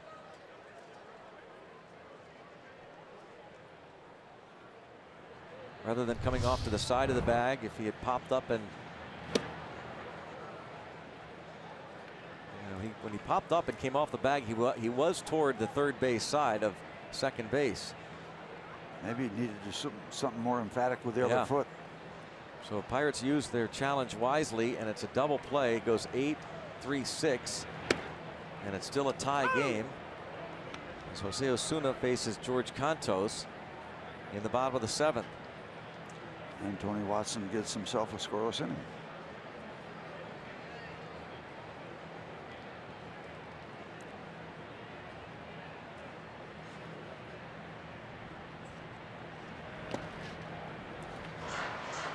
One and two on Jose Osuna. Andrew McCutchen on deck.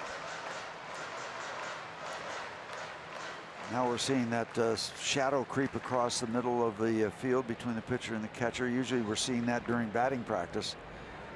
Let's take a look at Andrew getting ready. See the shadow there. That'll be a factor for balls going up in the air.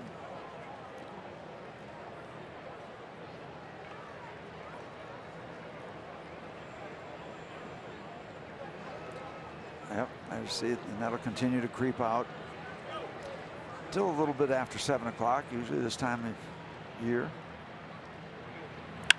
And a liner to left field, and a nice catch made by the rookie Slater.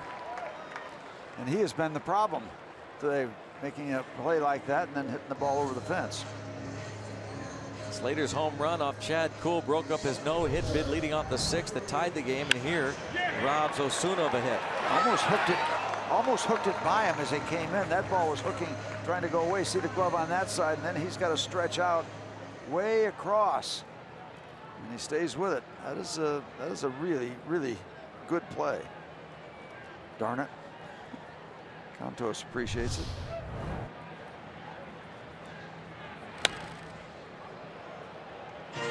Andrew McCutchen's string of having reached base safely ended in the 5th. After reaching base safely 10 straight plate appearances, he has walked and doubled along with the strikeout in the 5th, facing Matt Moore. Cantos again has given up 5 home runs.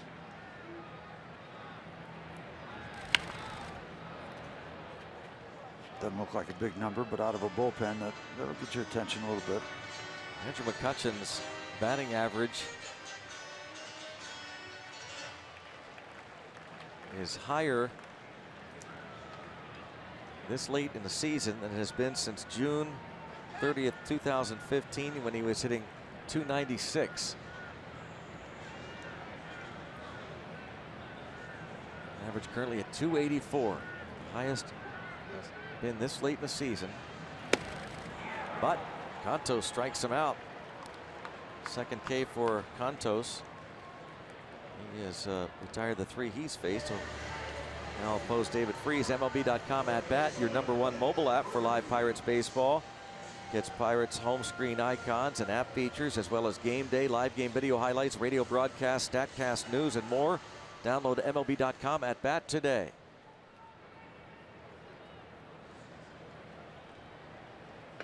Pirates scored their run in the 3rd inning with 2 outs. McCutchen doubled. After David Freese walked, Josh Bell brought him home with a base hit.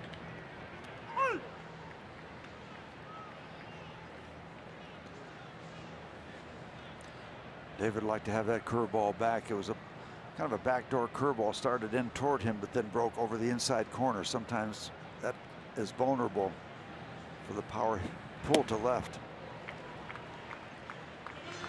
Well, Cantos been on a roll lately. 12 scoreless innings. Now with 17 strikeouts over his last 11 appearances.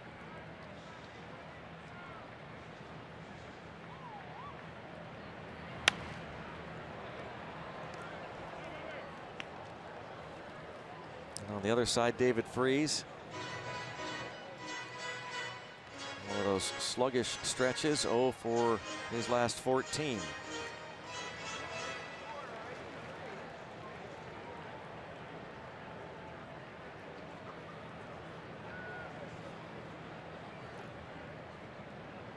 Not much wiggle room now. 1-1 late in the ball game.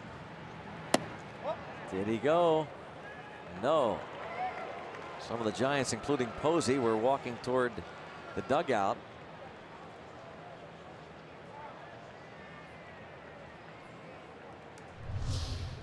Let's see how close. Yeah, you'll get some of those and you'll lose some of those. But always mention that camera angle that we see there is way off to the side. That's not what the first base umpire is seeing.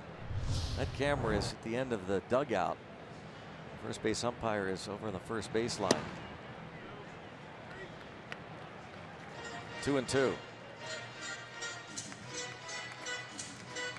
That's like when they used to have the camera in back of the pitcher, but over on the shortstop side. Yeah. If you straighten that out, that ball would appear more toward third base. Yeah. For the longest time, the camera was off angle. Now most ballparks, like PNC Park, get the camera right dead center. Right there. There's the good look. And that's a good look. David Freese going to have to hustle to get 2. He will. A double for Freese with 2 outs. Might not take much this afternoon.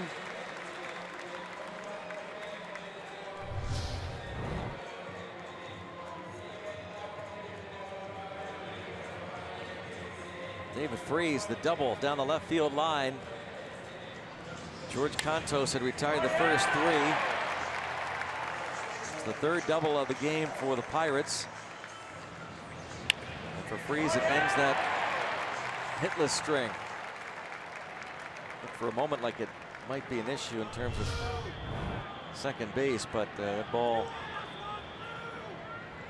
kicked off that short fence. Slater not able to get to it quickly enough, so now it's Josh Bell batting left-handed for the first time in this game. And bounces it to Belt. And that'll do it. Pirates leave another base runner. Remain tied at 1, head to the 8th.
Is brought to you by Barrel. Our service centers are now open evenings and weekends. Visit barrelservice.com for more. And by Levin's, the official furniture and mattress supplier to the Pittsburgh Pirates. For the best quality, service, and value, shop Levin's. Let's go Bucks! 1-1 ball game to the 8th. Here on the UPMC scoreboard, the tie game. And Pirate fans, let's go Bucks. Like a Buster Posey fan. So yelling, let's go Bucks. Yeah. Beautiful day. Late afternoon baseball. Here's Juan Nicasio after Tony Watson pitched the scoreless 7th.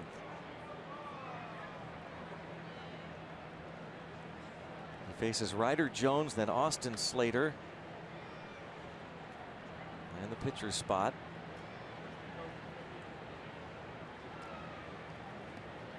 Nicasio, a 1-2-3 8th inning on Thursday. And the Pirates 4-0 shutout over Tampa Bay. Keeping that bill of the cap down to avoid the sun. Right, shadow right in front of him, the sun right in front of him.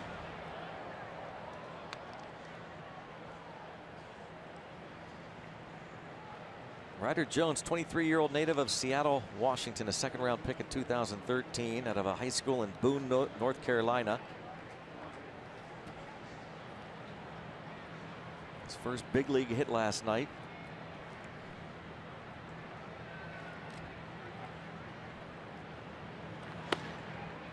And Ryder Jones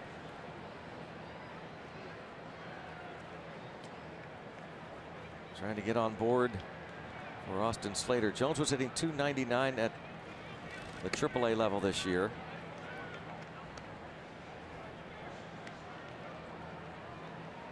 Two and one. Nicasio, meanwhile, tries to keep it tied and get the ball to Felipe Rivero in the 9th. Hopefully the Pirates score a go-ahead run. There's a fly ball. Shortstop out. More off.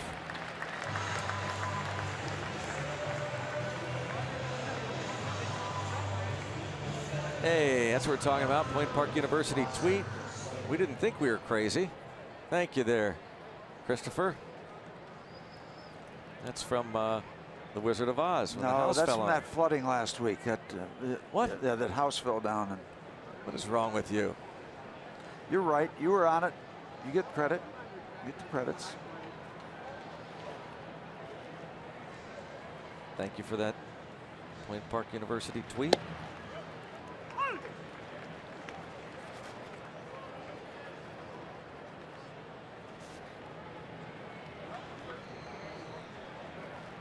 Owen won the count on Austin Slater. Hit the home run in the 6th.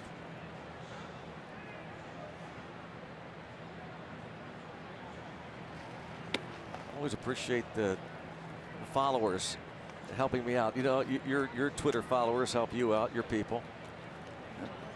Outfield shaded around to right on What's that Slater. now? Yeah. Well, you got the support. You should have the support. You deserve it. If you need Twitter, that you need Whatever that. you need. If you need Twitter in your life, yeah, good for you. You don't need that in your life. No, I don't. 1 ball, 1 strike. And past Nicasio, Harrison there, and gets Slater. Smooth as silk up and back a second there. Nice release. Just like fishing, catch and release. Josh Harrison. Nicely done. Good hands. Past Nicasio, no problem. Pick and gather.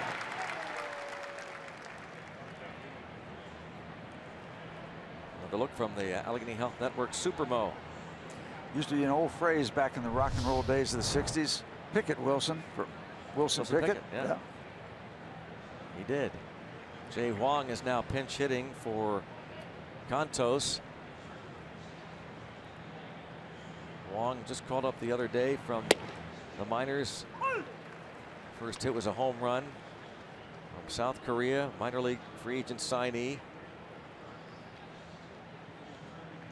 Big time career in Korea. A story in the San Francisco papers today. Henry Schulman specifically talking about how Wong was disappointed that he wasn't able to see his buddy Jung Ho Kang this series. Kang still, of course, in Korea. Not able to obtain a work visa to get back to the States and help the Pirates, but they known each other for a long time. They were 12 years old. They were drafted together at the age of 17 by the Hyundai Unicorns of the Korean Baseball League. Is there any encouragement whatsoever about getting Kang Just no back? word, no nothing. So nobody knows anything. No positives, no negatives, Right. other than Just no status news. quo.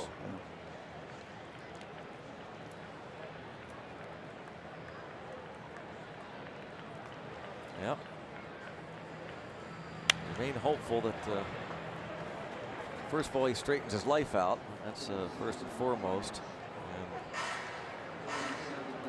see what happens if he ever returns to the States.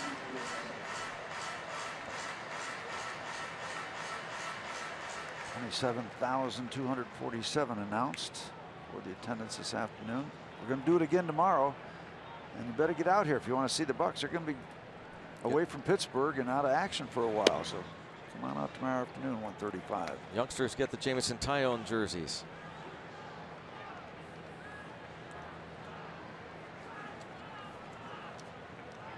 By the way, they also quoted Wong in talking about his relationship with Jung Ho Kang. And there's ball 3. He says, from what I know, he's regretful, speaking through his interpreter, Mark Kim. Very regretful for what he did. He wishes he had made a better choice.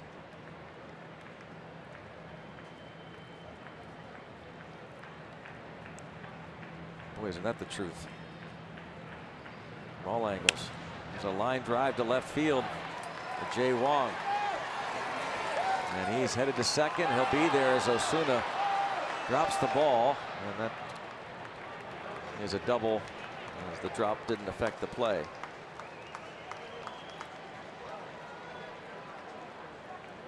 A pinch hit double.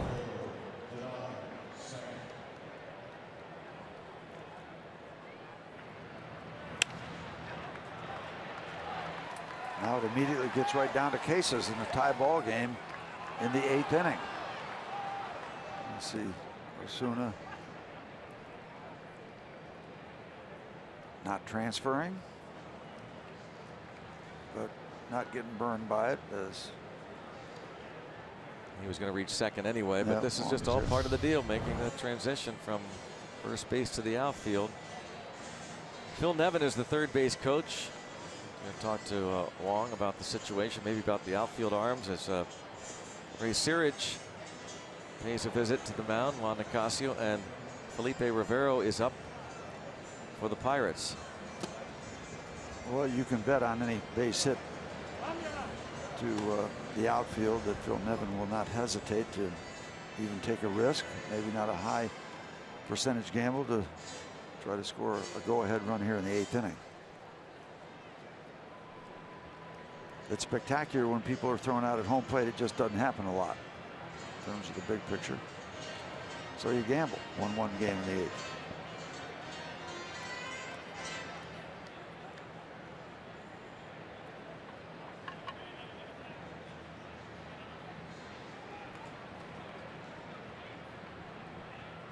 Denard Span all over the place last night. The veteran, 4 for 5, 4 runs scored.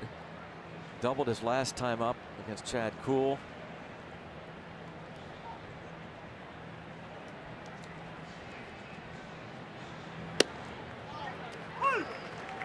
That little 97-mile-an-hour fastball.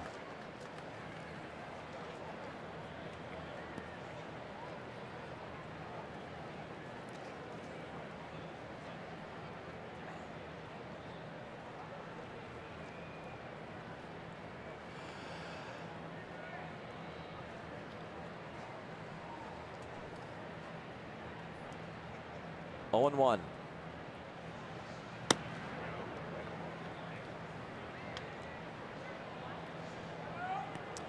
Well, definitely looking like he wants to get Span backed off the batter's box a little bit. A couple of deliveries up and in, one for a strike, one for a ball.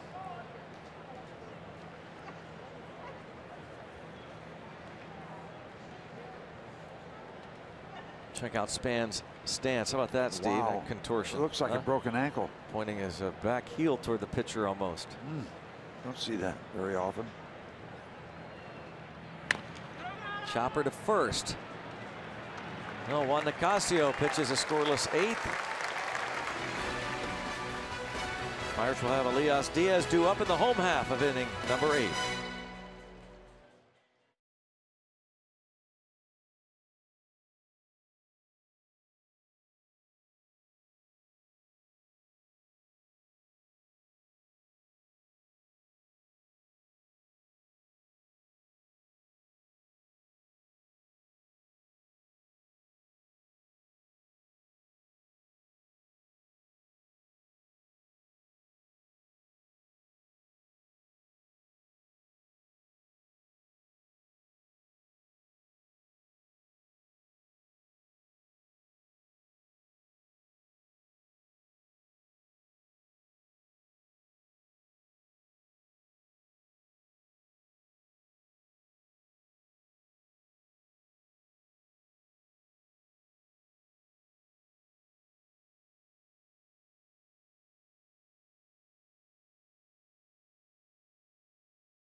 Forward to Miller time later in the game. Brought to you by Miller Lite. Pirates and Giants are tied at 1. Go to the bottom of the 8th inning. And just looking for a point as the Giants, as you look at the line score, bring in left-hander Stephen Okert.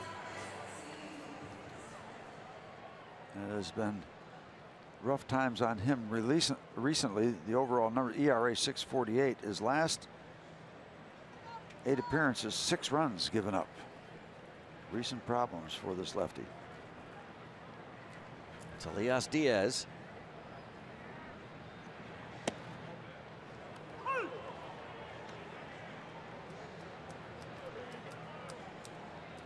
Well, a couple of rookies here.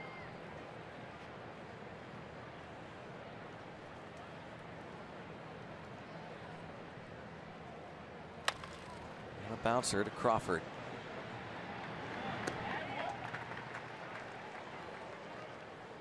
Begins the bottom of the 8th inning with a ground ball.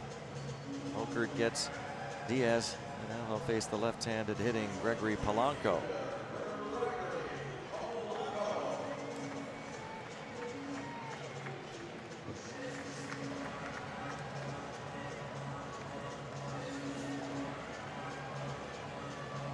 Well, Polanco, a couple of hits and 3 trips against Matt Moore.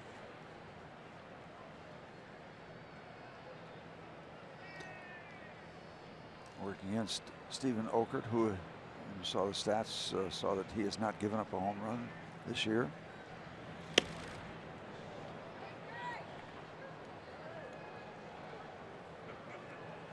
And Polanco has hit 6 for the season.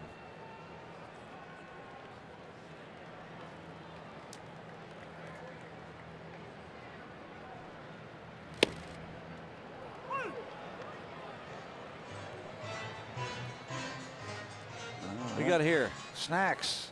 our boy Ricky. Yep. Sporting the Homestead Grays uniform today. Who knows what he'll have on tomorrow? Do you know what he wears on? Does he have the usual Sunday outfit? Is it like Sunday? Is that the 79 bucks? He's got it. He's got it all. I know he's got a bunch of them. Liner to center field, and Gregory Polanco has a 3-hit day. On the day they give away his T-shirt, we wondered about it. They usually have big days in his honor, and he's come through with a 3-hit performance. So you're on Polanco, you're on the Wicked Witch of the East. You got it going. You got it all. That's right. Yeah, it's rhythm. It's flow.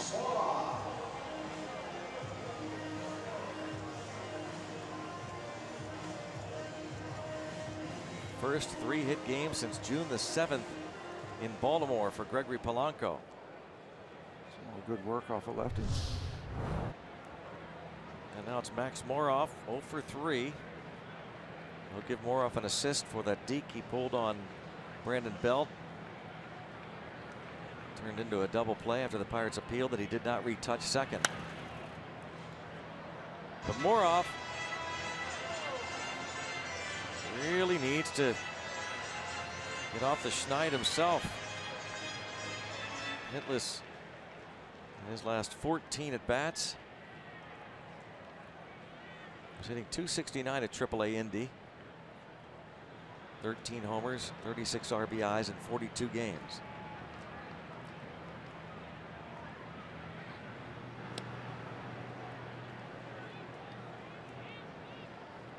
Giants think that Polanco might be taking off. Well, it's one of those scenarios against a lefty. If it gets down to cases where they want him to go, you got to guess right. Left-hand pitcher's looking right at you. You got to guess that he is committed to go home.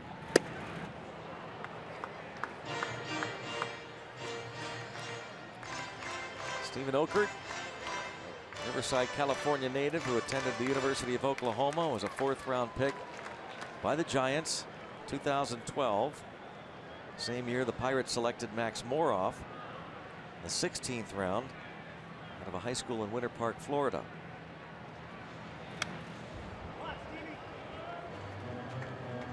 Trying to get on track. Trying to get on track.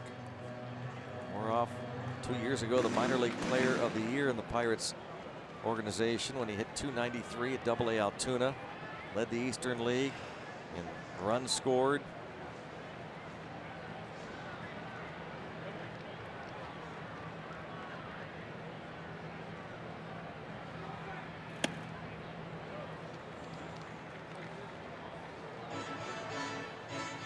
2 strikes on Moroff. At the start at shortstop, give Jordy Mercer the day off. Mercer comes out on deck.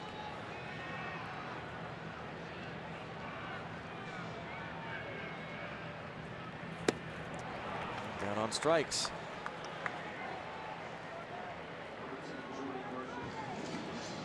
And now Mercer.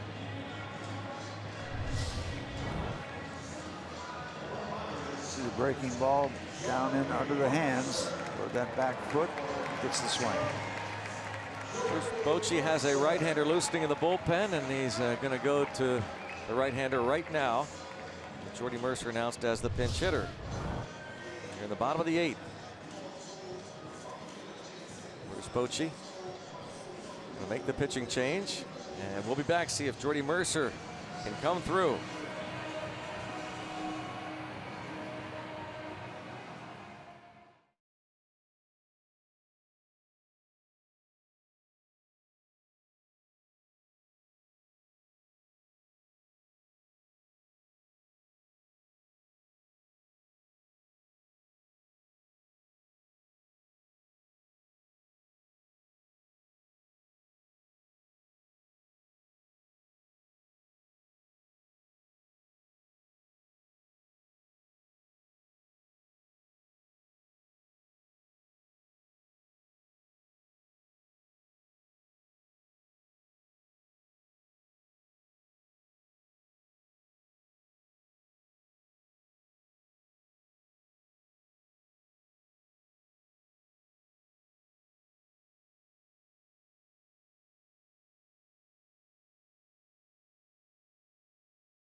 Good one going on. 1-1 Giants and the Pittsburgh Pirates. And always a good day for good snacking. Yeah, maybe some fries. You got all kind of things to choose from. They got everything you need. But Orlando Arcia, the Brewers, today grabbing some ice cream. How about that? The Brewers shortstop from a fan in Milwaukee as the Brewers lead 8-4 in the 7th. Yeah, it's always good to share. Shades of Don Mattingly many years ago did that with some popcorn. Front row. All right, Jordy Mercer against Hunter Strickland. One-time Pirate product. Hunter Strickland. No relation to the great Cleveland Indian shortstop George Strickland. Or George Strait, country music singer. He's a straight arrow kind of guy. No relation to the Wicked Witch of the East.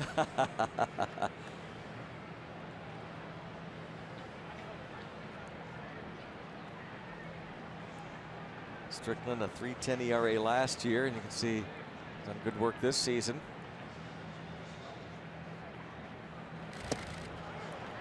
Snap throw to first. And the signature return to first base by Gregory Polanco with those long legs. That's the way he always goes back to first.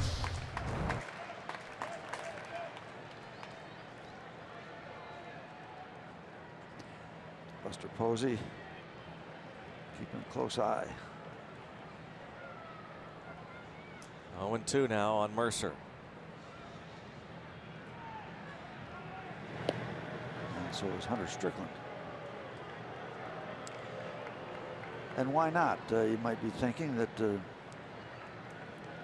Polanco would do anything to try to get to second base, get in the scoring position, maybe get a cheap run and get out of here with a win. Decent lead.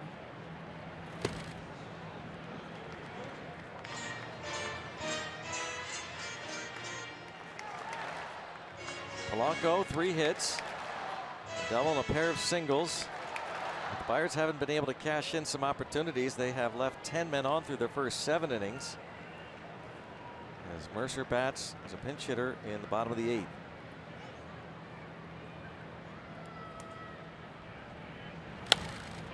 Slaps it out of play. One of the notes about Hunter Strickland is one about him getting a little dust up with Bryce Harper earlier this year. Yeah, he's had his fair share of dust ups, was it not, in the World Series with the Royals 2014. A little dust up. Yep, the World Series champions.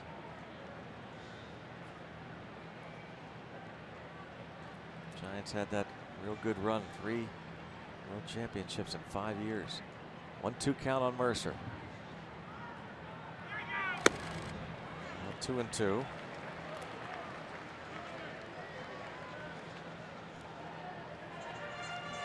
Strickland was originally drafted by the Red Sox in 2007, and the Pirates dealt Adam LaRoche a week before the deadline to the Red Sox to get Strickland and Argenis Diaz.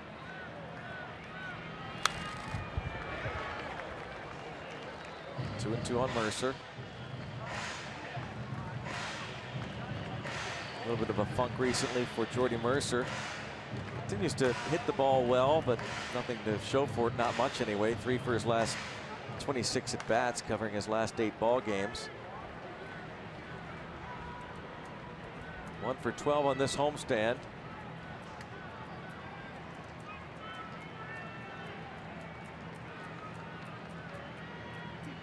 Still 2 and 2. And a full count. Gregory would be off to the races. Just love to see Jordy maybe turn on a ball. There's a lot of room down in the left field corner. Have it bounce around a little bit. Maybe you could see that long stride of Gregory Polanco digging around.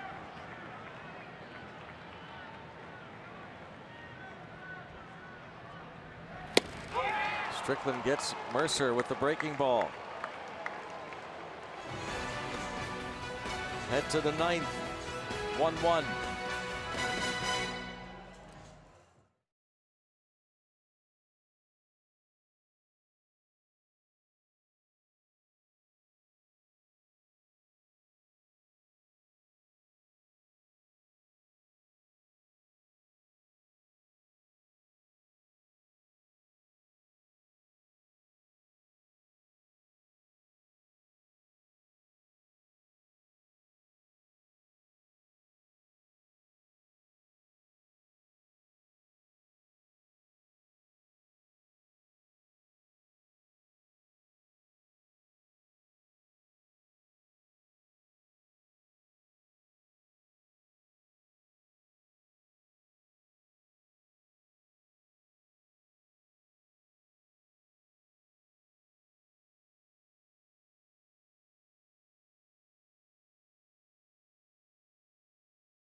The Giants. Trevor Williams takes the hill for the Bucks against Jeff Samardzija. Coverage starts at 1 with Pirates pregame presented by WB Mason. Game number 81 today, so we'll start the second half tomorrow. Pirates finishing up the first half of the season here today and looking for a win first day of July. And Felipe Rivera looks to keep it tied. 0.86 ERA. That's pretty much all you have to know.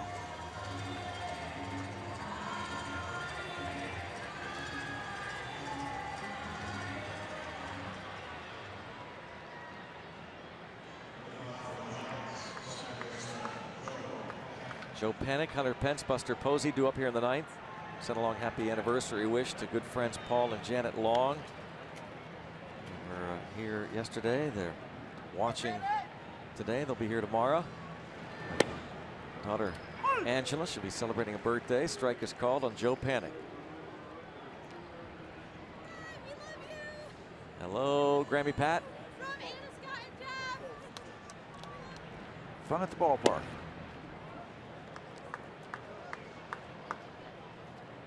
Special welcome to some friends from New York City driving all the way over to Pittsburgh for his son's wish to see a ball game in Pittsburgh. Todd Helmerich and his son Sammy and daughter Maya and Jenna all the way over. They're heading back. Chance to see PNC Park. Yep. Their dad, Ernie Helmerich, a good friend out in the South Hills for a lot of years. Welcome to the Helmerichs.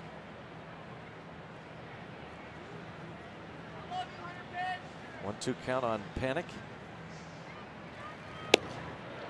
Steve Reich 3.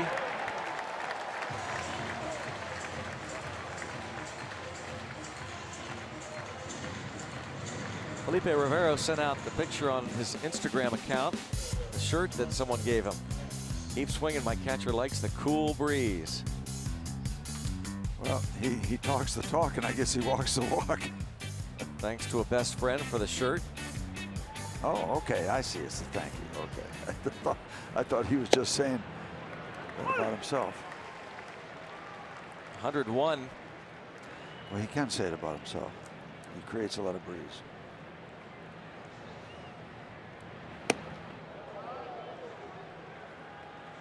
He just can't seem to break through that 101 barrier. I think he has his high. He's got a 102. 102.1, I believe. We talked about that the other day with him. Our Dick's Sporting Goods appearance. 2-1.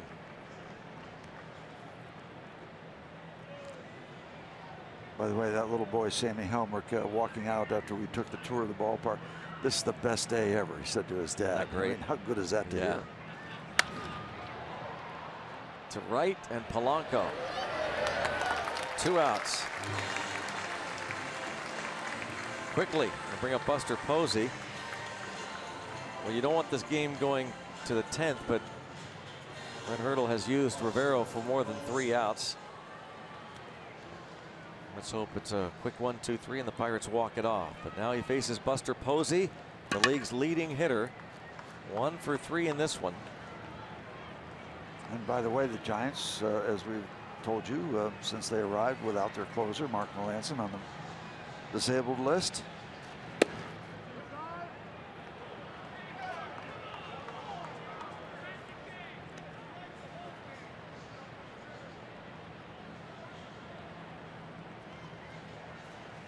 One and nothing.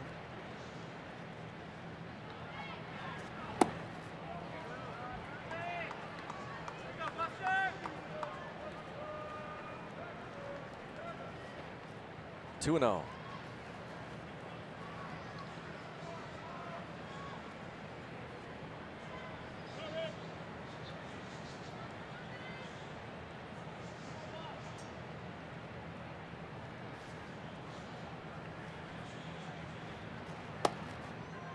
There's a strike.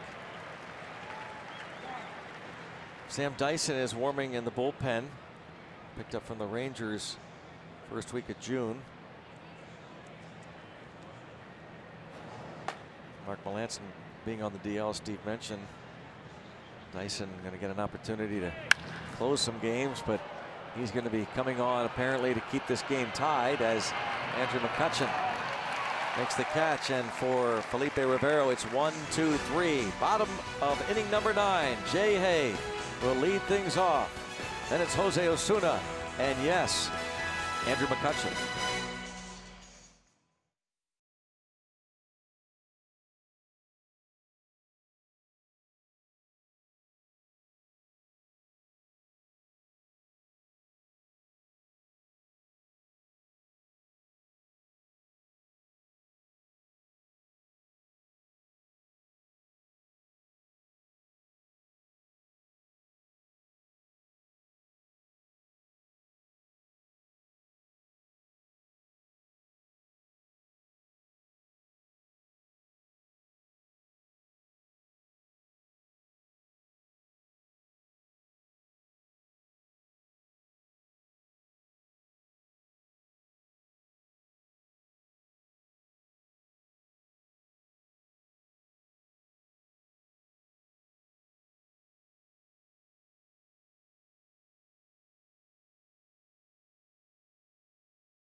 walk-off.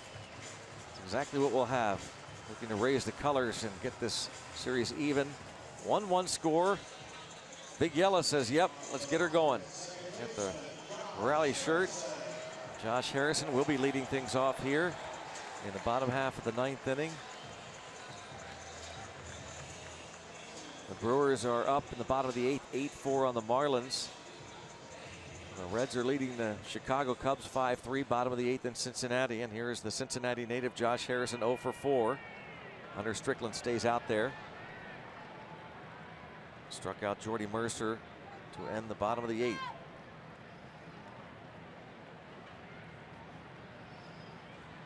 Pirates have 4 walk-off wins this year.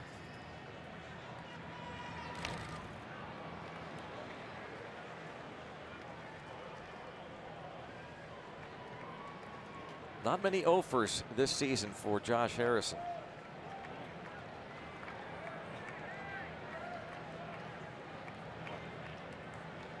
Starts with a base runner.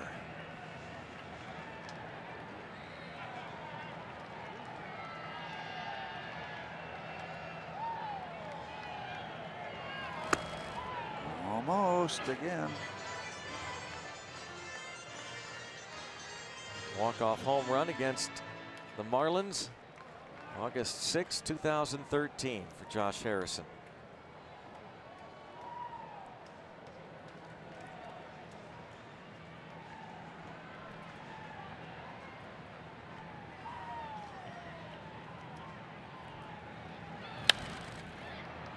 One and two. Jay Hay had a walk-off single in the 10th inning this year against the Brewers on May the 6th.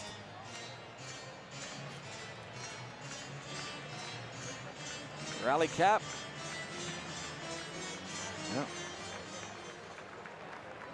There it is. Prepared and worn.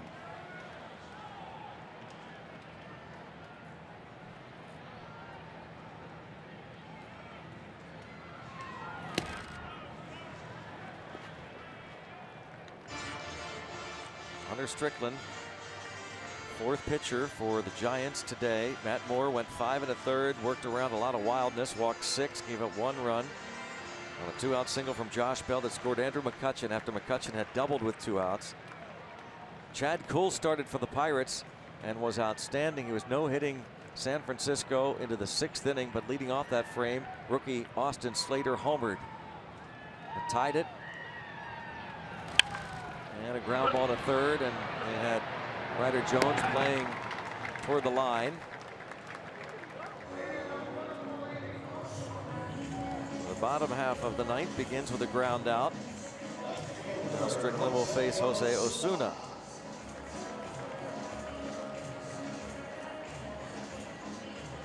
Osuna 0 for 4. 6 hits for the Bucks.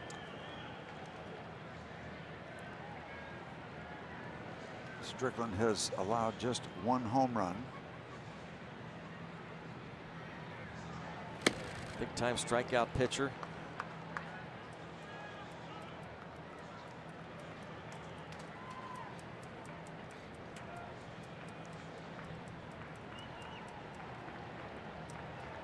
Oh, 1. Oh, that's a good look. Serious look. That's got everything. Yeah, Yeah. that's got it all. Couple of strikes on Osuna.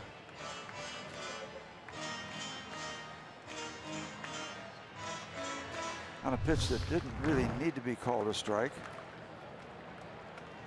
It was.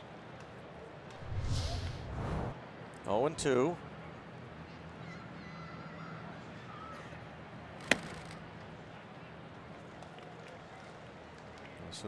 Osuna certainly has the power to end this thing. A big rookie from Venezuela has been finding it tough to get playing time. He's had to produce on these rare occasions that he gets a start. There's a pitch in the dirt. 2-2. They were highlighting both Osuna and Diaz in the pre-game setup. They open, and both of them struggling today, hitless. Both of them very much involved in that win 2-3 days ago.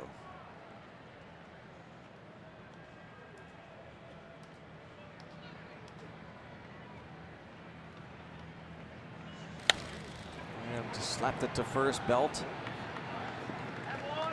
2 outs, 3 up and 3 down for Strickland, and Andrew McCutchen now will come to the plate. And we're talking about walk-off. So Andrew McCutchen had one on Memorial Day.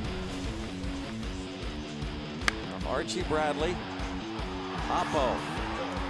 As the Pirates walk off against the Arizona Diamondbacks on the Andrew McCutchen home run.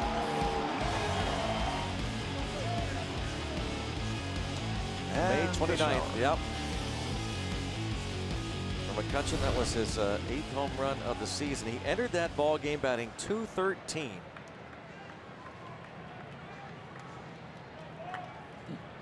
The rest is history.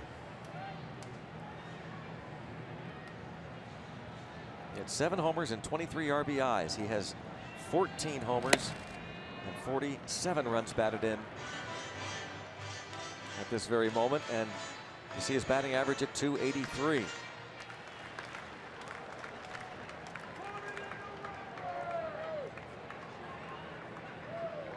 Struck out against the starter Moore in the 5th and against reliever George Cantos in the 7th. But scored the Pirates run.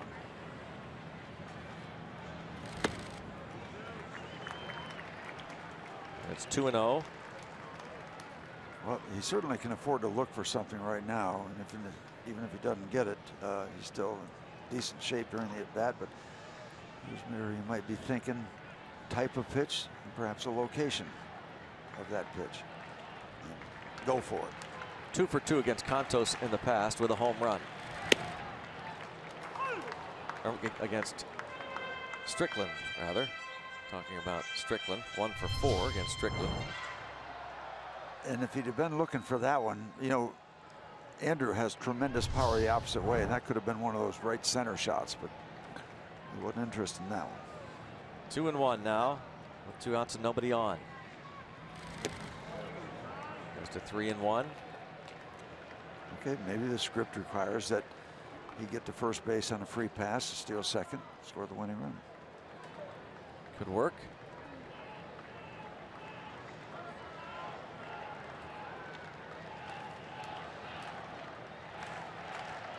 By the way, nobody warming in the Pirates bullpen, so it will be Rivero if it goes to the extras. Let's go Kutch all over the ballpark. Or let's go Bucks. Either one's fine. 3-2. It's a call. Quite borderline.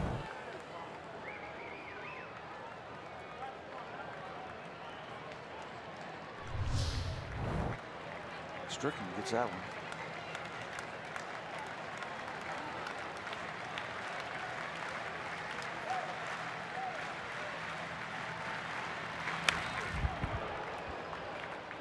Upstairs with heat.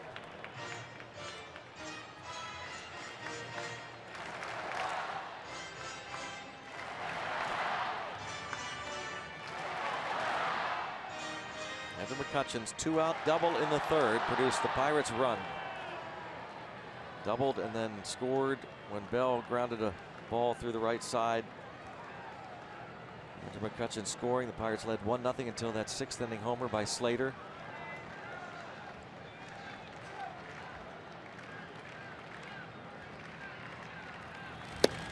And he is aboard.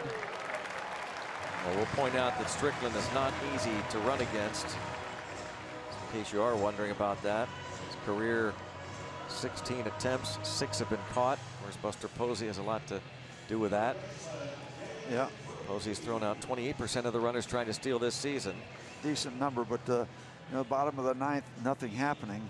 You might take a shot even with those good numbers. David Freese has walked twice, struck out and doubled after not starting the previous 2 games.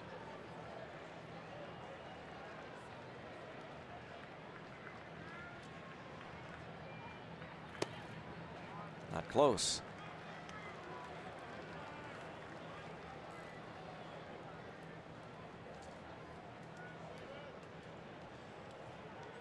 for Strickland now. 16 walks in 29 innings. That's a fairly high number. You wonder about running on a pitch that might miss, might give you a little bit of an advantage. And now he falls behind 2-0. David Freese, a walk-off against the Seattle Mariners. September of 2015 as a member of the Angels against Danny Farquhar, who was recently DFA'd by Tampa Bay when they were in town. 2-0, of course, Freese a hero in the World Series for the Cardinals, 2011. And now it's ball 3.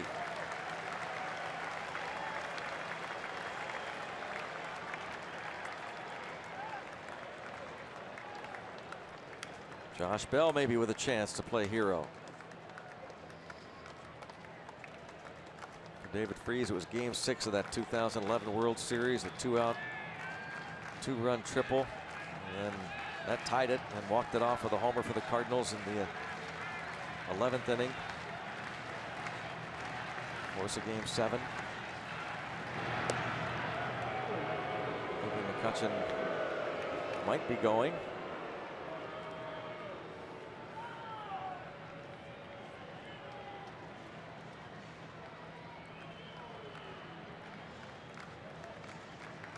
David Freese, if he gets a fastball down the middle, does he have a green light? I'd say no. He takes ball 4, and now that winning run moves into scoring position for Josh Bell. Well, we've been down the street before in the bottom of the 1st inning after 2 outs, 3 walks in a row. We've left a lot of runners on and a lot of runners in scoring position. Now Dave Rigetti out to talk with whoever he can gather. Well, Osich just got up. Rigetti's not going to make a pitching change, so Strickland is going to face Bell. This is a bunch of Giants.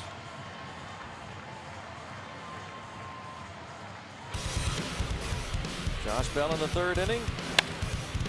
His base hit. Scores McCutchen. 38th RBI of the year for Bell.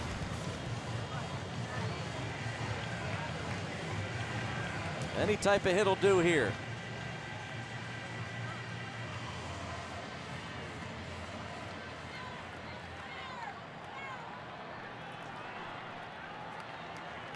Josh Bell looking for his first career hit, walk-off hit. Trying to get McCutchen home. Andrew will be running on contact, 2 outs. Nothing to stand around it for.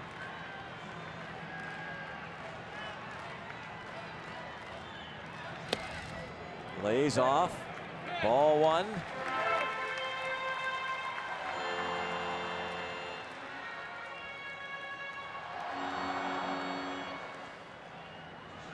Giants uptight, playing cheap in terms of distance span, very short in center field. Of course, they're going to have to play where they can possibly make a throw from.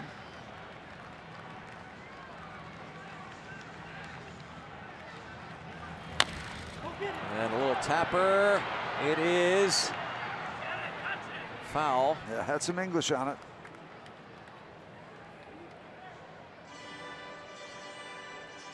For what seemed like the longest time, Strickland let that ball roll, and then you heard the dugout yell, touch it, when it was foul. Finally, Belt came in.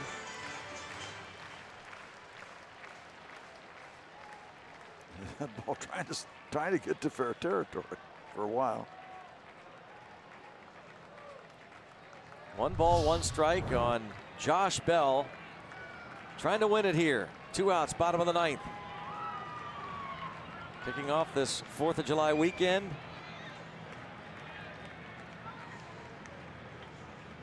A 1-1 from Hunter Strickland. 2-1.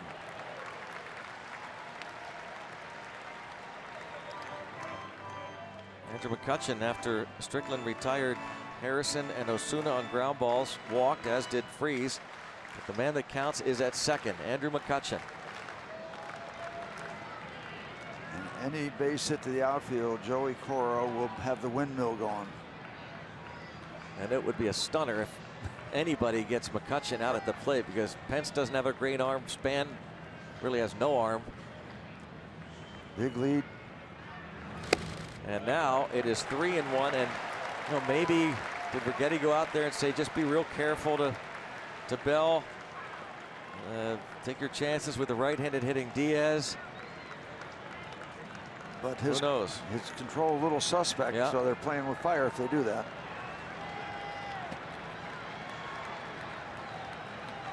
The 3-1 pitch coming to Bell. And came in on him. 3-2. Here we go. This is when it gets good. Now, of course, McCutchen can get the early jump. 3-2, 2 outs. So that pitch comes to the plate, he can take off.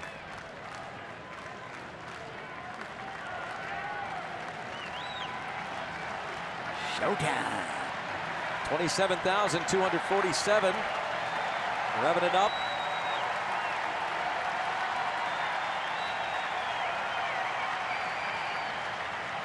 Here it comes. Walked them, and they're loaded. 3 straight walks. Just like in the bottom of the first. Yep, after 2 were out, and the same 3 men walked. And it's Elias Diaz who hit that ball sharply back to the mound in the first inning against Matt Moore.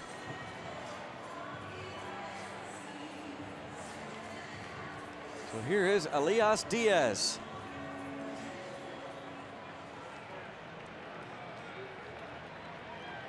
Diaz tonight, or today, is 0 for 4. Trying to get McCutchen home.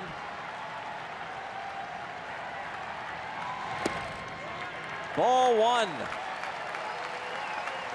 Elias Diaz 9 for 20 with runners in scoring position, a .450 average in these situations. Diaz catching this afternoon, making his 16th start. Taking all the way.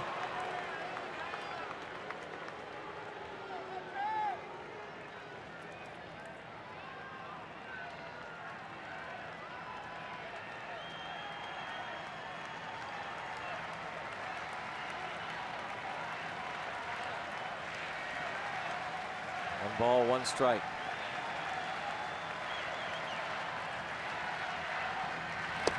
Two and 1. Good save by Posey.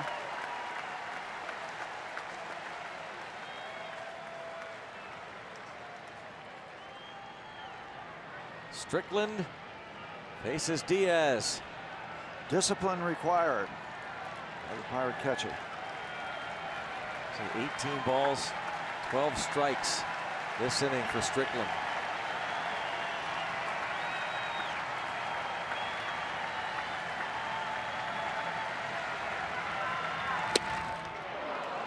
Two and 2.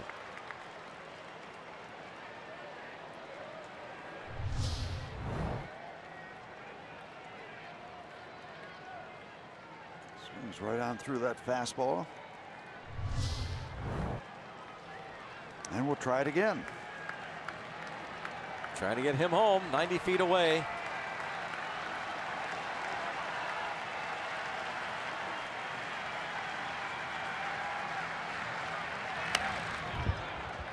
And on that one, 96, 2 and 2. Try it again. It would be a gutsy call to throw a breaking ball to take it to 3 and 2.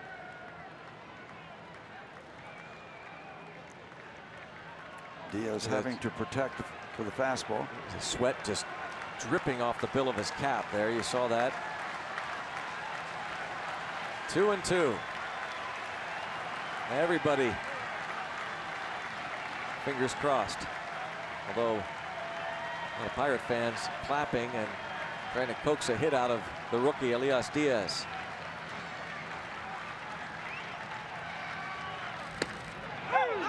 struck him out looking, and Strickland gets the call. A pitch that appeared to be inside ends the bottom of the ninth. Still tied at 1.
Sports are presented by McDonald's. I'm loving it.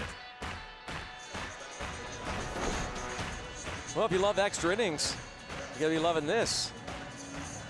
Going to the 10th, this 1-1 ball game. Elias Diaz called out on strikes, was not a bit happy with Dan Bellino. Here it comes, and you take a look. Posey looked like he had to reach way over, and you can see it was inside, but called third strike. And Bellino nods. Yep, that was a strike.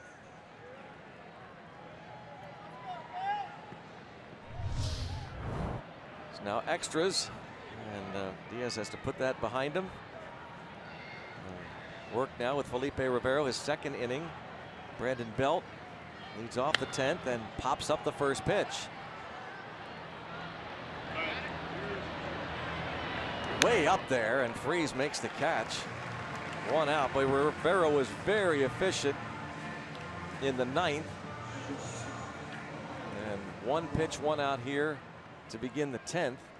So 13 pitches as he faces Brandon Crawford.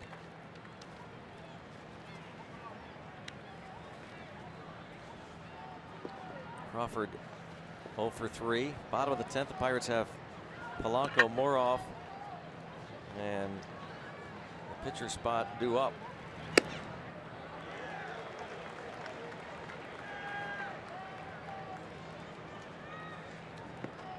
$14 left on base, correct? Yep, correct. Just 3 for the Giants.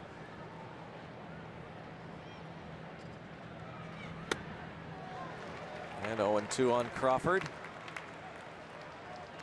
Shaking his head.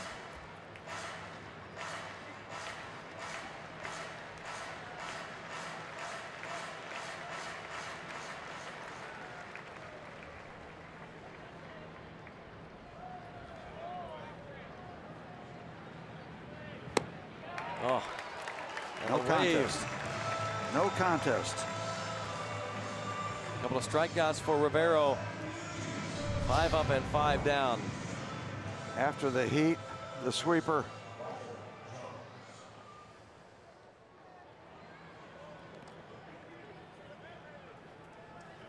Sometimes Rivero just looks cruel. Ouch. 100 miles an hour.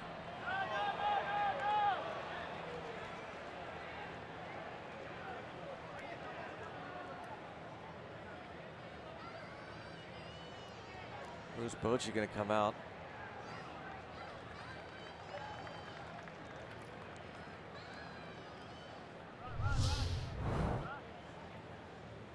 Oh.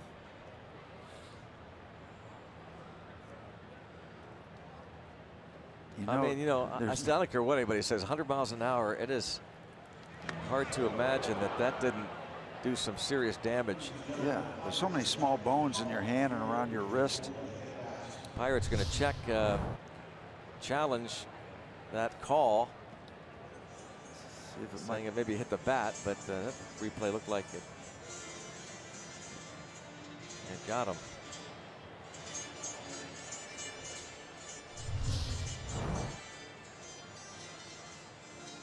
Well, now wait a minute. I tell you, that angle, that looked like it. Did it look like it rattled the bat? Yes, the impact jarred the knob end of the bat.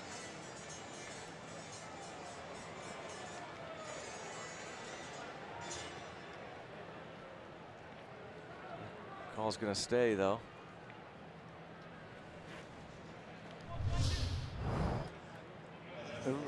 Oh, this is good here. The impact. Zoom in. I'll tell you. Maybe not. Now the hand came off. So that was great. Nice work. Why not call our guys? They've zoom got in. You gotta love the zoom in. They've got the great shots. Save the long distance charge. Well, they use, they use all the angles. Yeah. So the Pirates challenge and lose. The call confirmed, but Austin Slater now, who homered in the 6th off of Chad Kuhl to tie the game, faces Rivero.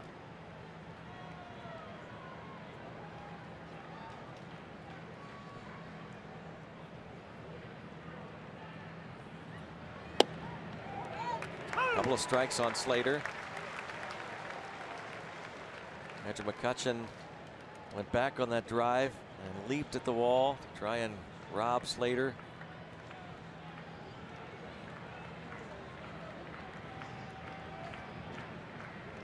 Here's the 3rd home run for the rookie.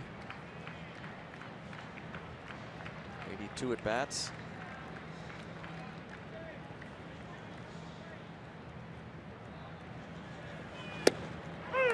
And no contest for Slater.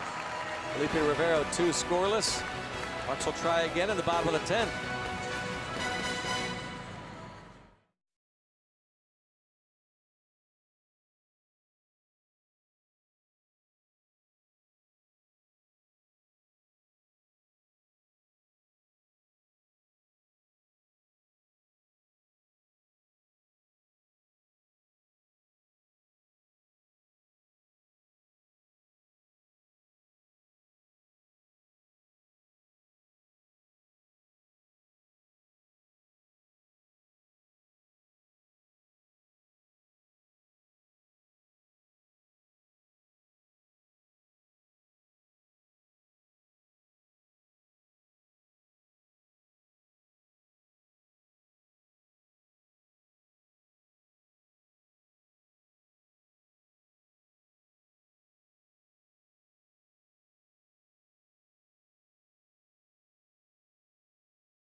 Bottom half now of inning number 10. Pirates again try to walk it off.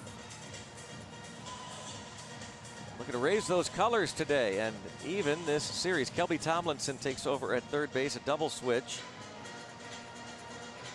He'll bat in the 9th spot of the order. Hopefully that won't be necessary as Josh Osich takes over on the mound. A little rough stretch for him. He has allowed 7 runs on 9 hits and 5 walks over his last 6 outings, covering 6 innings. Free Shirt Saturday. El Cafe. Gregory Polanco has 3 hits. Boy, wouldn't that be the topper, huh? Yes. Walk it off.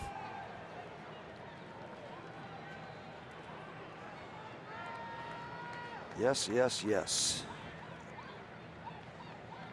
It would be his first career walk-off if he indeed comes through against the lefty.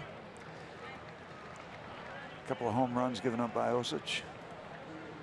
5th pitcher of the afternoon for Bruce Bochy's Giants. Moore, Contos, Okert, Strickland, and now Osich.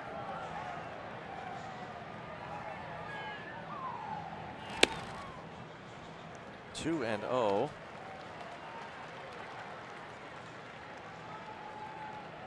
Polanco has had success today against left-handed pitchers. Matt Moore double single his last 2 times against Moore, and against Stephen Okert singled. 3 and 0.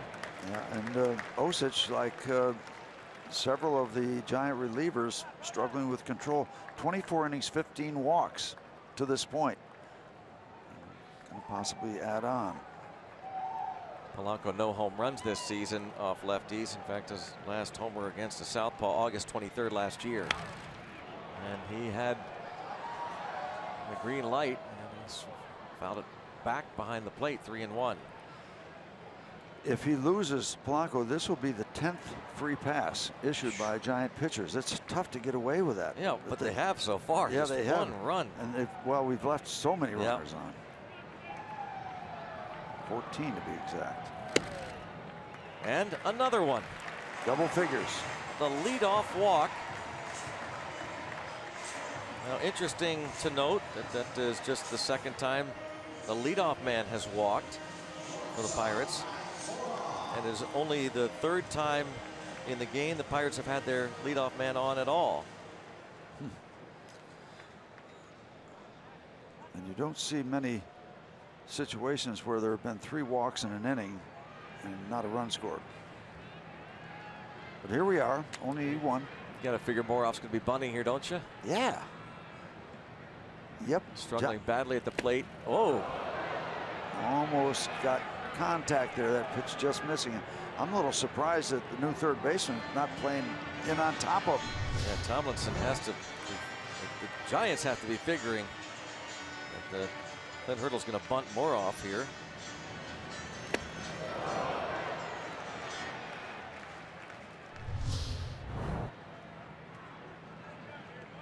Almost hit Moroff, and a good save by Posey. That ball trying to run away from the Giants catcher. Pops up the bunt. Oh, and the miseries for Moroff just continue. I tell you, it's a tough thing. Max Moroff. Feel for him. Trying to do some good work at the big league level. It's just been a tough go.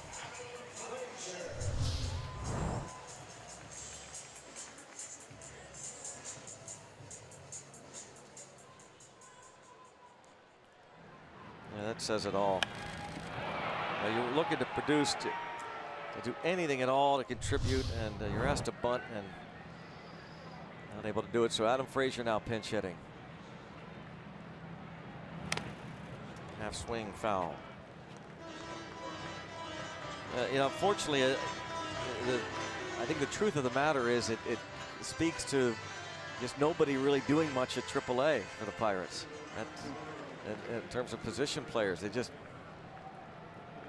nothing going on. Austin Meadows is on the disabled list, will be for a few more weeks with the hamstring, but nobody really stands out offensively.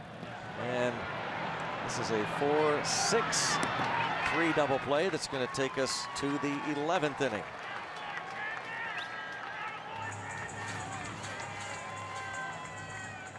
Just making sure. Turn at second base was Polanco out at second. Did he keep his foot on the bag? Looks like he did.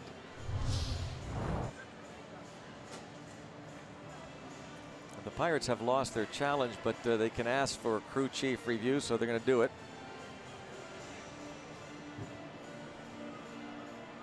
Doesn't look promising, though, does it, Steve? It does not. It does not.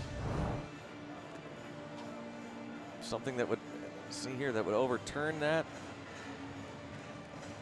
Only if the foot was in back of the bag and we couldn't see that part of it. Right. But doesn't look good for the Bucks.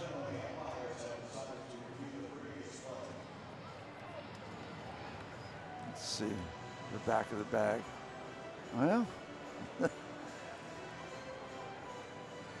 guess Pirates feel it's worth a look. Well, they asked the umpires to do it, and Brian Gorman decides, okay, we'll look at it. He doesn't have to. The Pirates are out of challenges, but Brian Gorman is on the headsets, along with Dana Asanya, Crawford. Almost like he's dragging that foot over the top of the back part of second base. And that call is confirmed. So we will be going to the 11th. Pirates will need a new pitcher. Still tied at 1.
The 11th inning.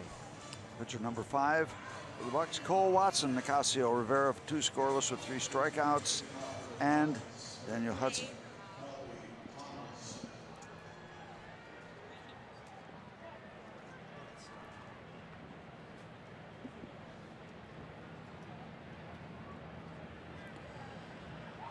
All right, here we go. Keep it where it is. Kelby Tomlinson.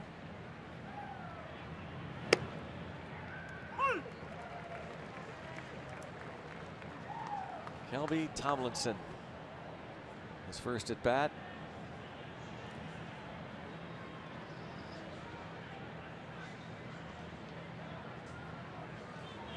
Brewers were winners, by the way. Reds beat the Cubs. The Pirates have to win to stay 5 back of Milwaukee. The Cubs dropped to 3 behind. Zach Davies beat Tom Kohler today. Taking a look at that out-of-town scoreboard.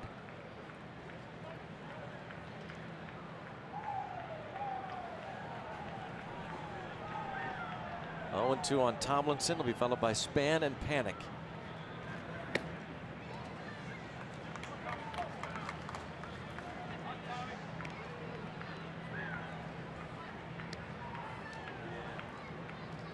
Pirates Giants extra innings, game 2 of the series. Pirates are 5-7 in extra innings. 3-2 here at PNC Park. Hudson gets Tomlinson. The Giants, meantime, very impressive, 7-3 in extra innings this season. Very impressive. This delivery by Daniel Hudson to retire Mr. Tomlinson. Giants have a record of 14-30 on the road this year. I'm going to double check that. That's pretty remarkable. But it is true there, 4-1 on the road in extra innings. Ball one on Denard Span.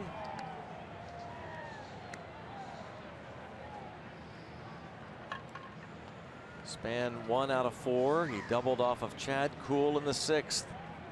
That was the inning that Austin Slater homered. Kuhl had no hit. The Giants through the first 5 gave up 1 base runner, a leadoff walk to Ryder Jones in the 3rd. And Slater's home run just cleared the center field wall. Slater gave up a 1-out double to Span before getting the next 2, and Kuhl 6 innings, the 1 run. That homer by Slater tied it.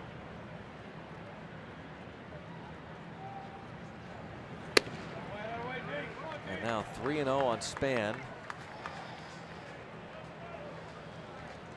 Felipe Rivero, 2 scoreless, 1 batter reached on a hit by pitch, struck out 3.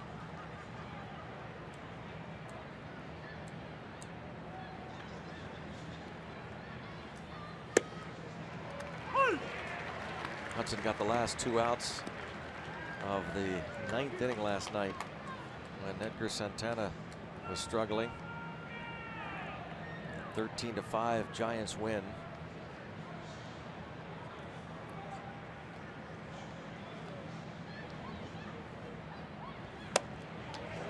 Yeah, they had to get Santana out of there. He just he was getting dangerous.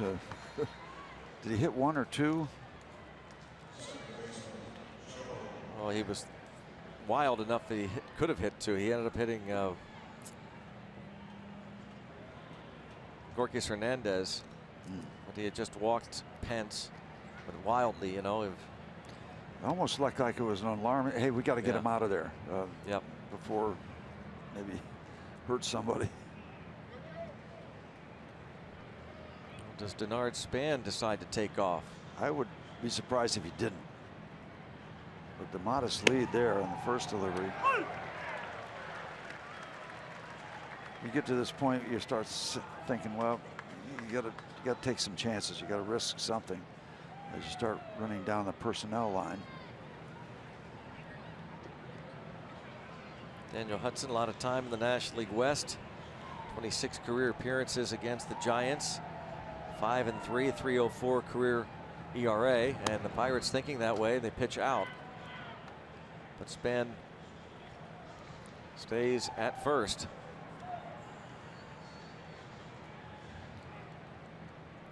A ball and a strike on Joe Panik.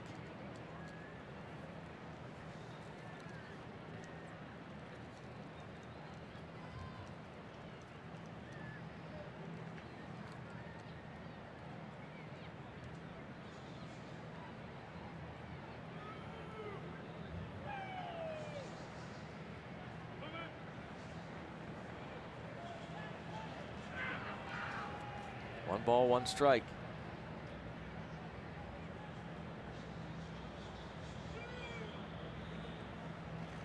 And a strike on Panik.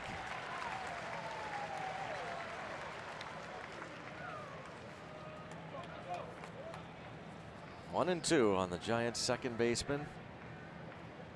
I said earlier, one of the toughest to strike out in the league, though Rivero got him looking in the 9th. Daniel Hudson. We're going to have a much better second half. Stays 1 and 2. Panik has twice flied out to left and has also bounced to second along with that strikeout. I have it right, Greg, that both managers have a catcher on the bench, and Bochy has Hernandez. Maybe. Yep, Bochy has Nick Conley as catcher and Gorkis Hernandez, and the Pirates have Chris Stewart.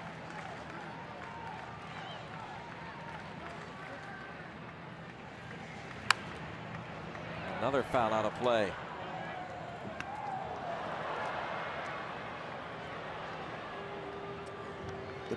The bullpen's still well stocked personnel. And Pirates going with an extra as are the Giants pitcher. One less position player. Normally you've got 5 guys off the bench. Bochy and Hurdle, extra relievers. That's away, and now the go-ahead run for the Giants in scoring position.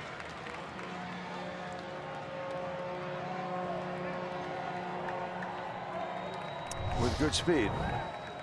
Denard spin. Now Diaz wants to talk to Daniel Hudson, perhaps making sure they've got the signs correct.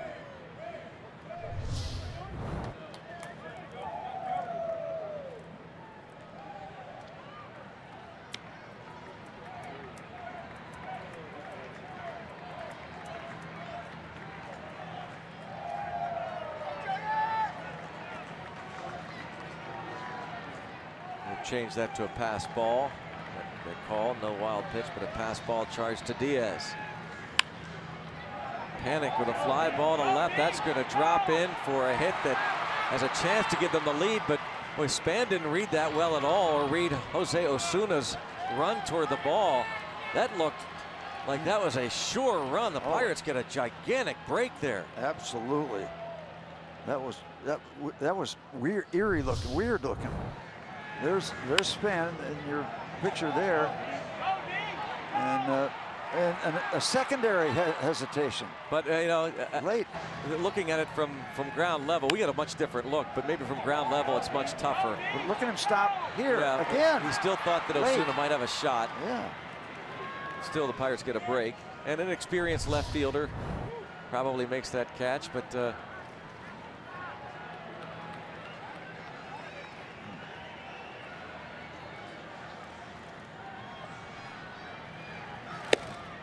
Strike is called on Pence. See if the Pirates can take advantage of that. The fly ball that left the bat looked like it was a sure hit from our vantage point. As Osuna came in, Span thought he'd better hold up. So now if Hudson can induce a ground ball here. 0-2 on Pence. So one of those weird swings that we know Hunter Pence is capable of. He had a weird strikeout earlier, and this is a. That's Hunter Pence for you. Yeah, that's. You can just look at the bat and the part of the body and know it's Hunter Pence, but you got to finish him off.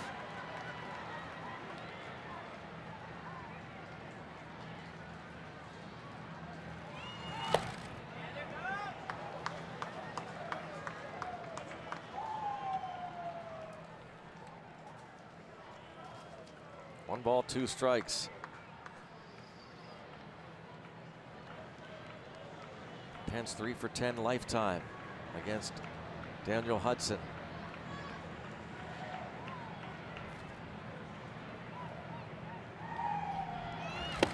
And he strikes him out.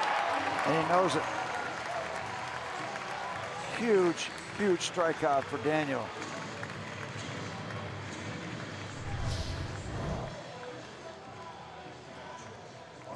You got to wonder what Pence is looking for. He's got to be thinking fastball. It's a breaking ball in a hittable area, and locked him up. So the break you're talking about, maybe we can get away with it.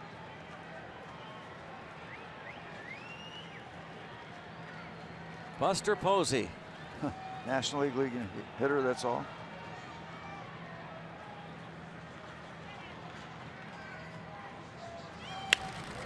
Line to left, but foul. Buster Posey against Daniel Hudson. Posey had 5 hits and 18 career bats against him. That's a .278 average.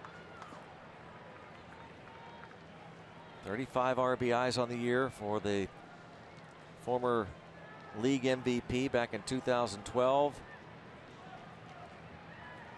Trying to give the Giants the lead here in the 11th.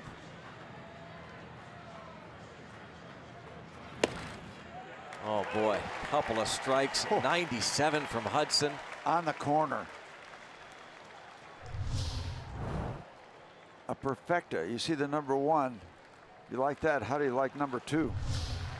Talking about tough to strike out Joe Panik. Well, how about Posey is the 3rd toughest batter to strike out in the National League.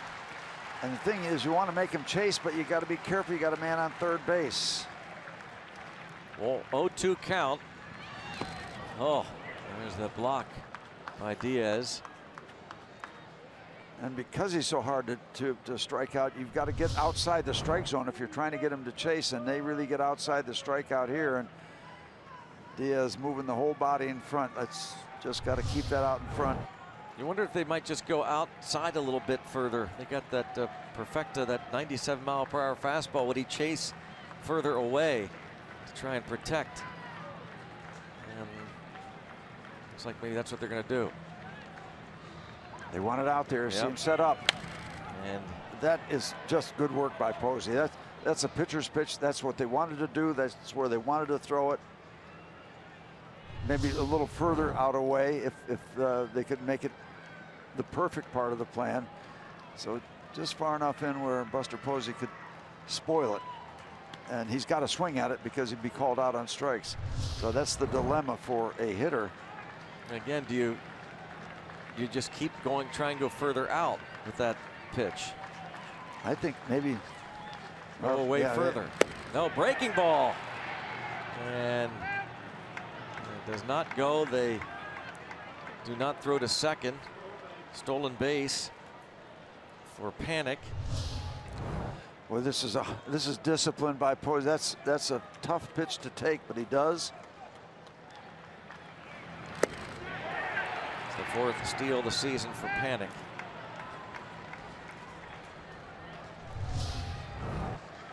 Two count. First base open. Very careful now to Posey. And now 3-2. Would you think about putting him on base, getting on the other side? It's just so rare to see that, a right-on-right matchup.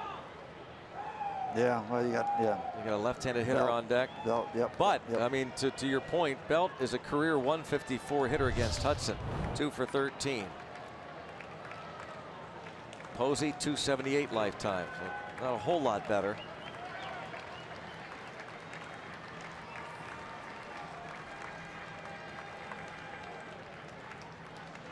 Three and two.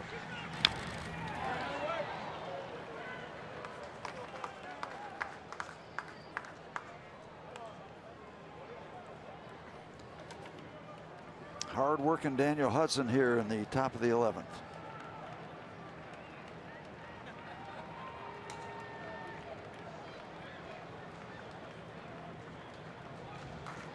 Posey has lined out, bounced to short, single to center, and flied out to center. Gets away, and the run will score. And San Francisco takes the lead. On what was ball 4. And it's 2-1 San Francisco on a wild pitch.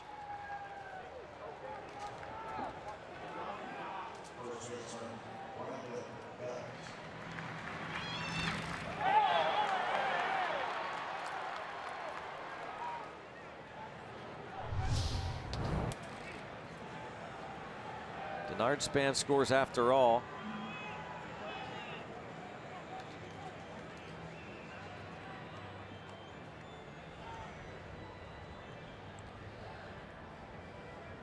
Almost got away with that situation in left field, but can't finish the deal. Now it's 1st and 3rd, and Brandon Belt.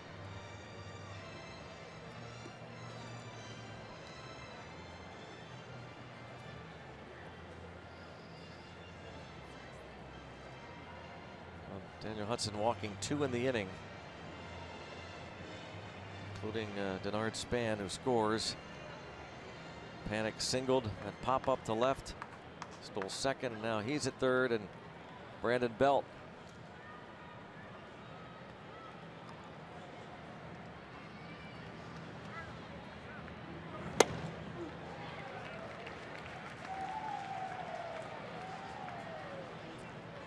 Brandon Belt last night was 2 out of 4, plus a walk, and drove in 4. Homered.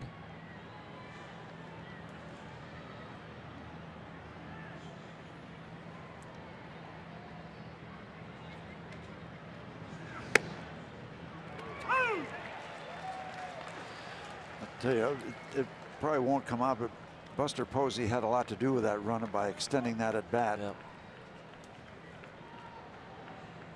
Got behind early in the count. Fouled off a good pitch, took another tough take. Won the battle. Ripped to right, but foul. Oh, man, a rocket. Posey took off on the pitch.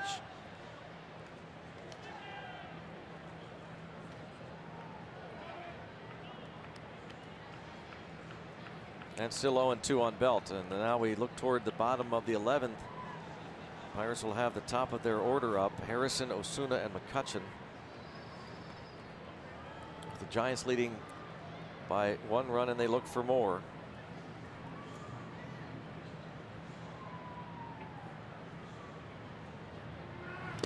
Again, looking for a chase, and again, an important block by Diaz. You get out in front 0-2 in these situations, and you're looking for a swing at a bad pitch. Bad pitches have to be corralled behind the plate.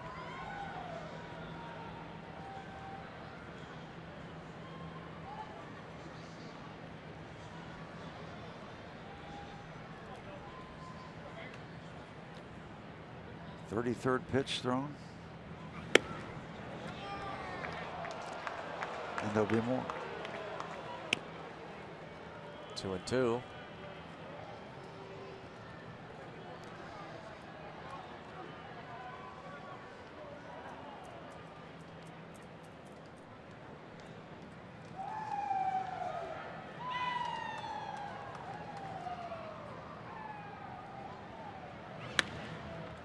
To right, shallow.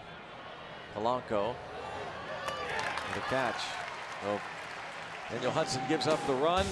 Giants take the lead, and Sam Dyson will be looking for his first save as a Giant.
Inning.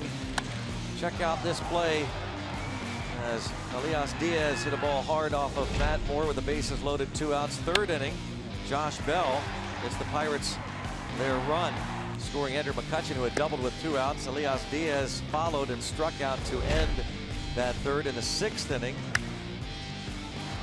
the home run that tied it. Austin Slater leading off the frame against Chad Kuhl. 9th inning, Elias Diaz, the bases loaded, strikes out on a 3-2 pitch, looking.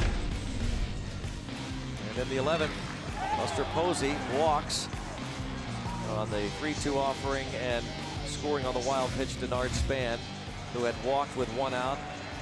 And Elias Diaz hoping to get well, maybe another opportunity, or better yet, Pirates get it done before his 6th spot of the order comes up. Josh Harrison, hitless in 5 trips to the plate, faces Sam Dyson, recently acquired. And a fly ball to left. 1 pitch, 1 out. They got him from the Rangers, where he was really struggling. So overall, that combines the Giants and Rangers numbers. He's done better since coming over to San Francisco. His ERA with the Rangers was 10-something. 6 home runs given up. Mark Melancon, of course, would normally be out there. Dyson had 38 saves last year for the Rangers in 43 opportunities.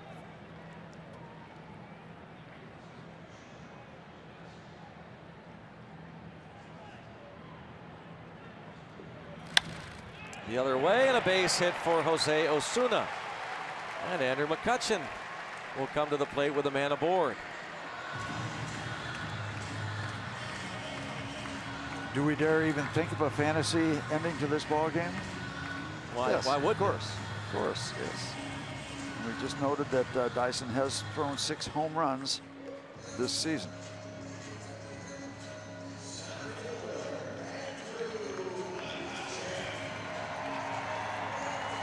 McCutchen, a couple of walks in the ball game and a double to go along with a couple of strikeouts, and scoring the only run for the Pirates in the 3rd inning.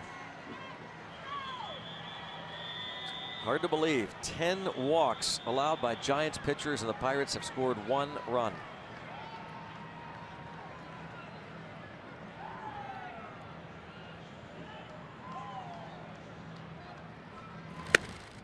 Ball 1.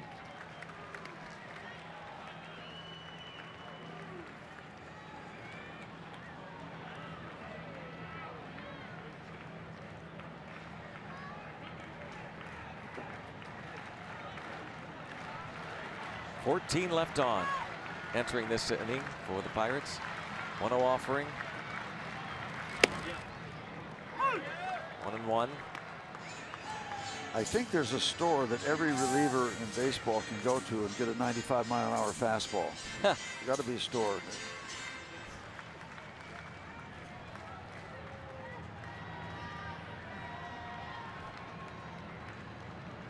A ball, 1 strike.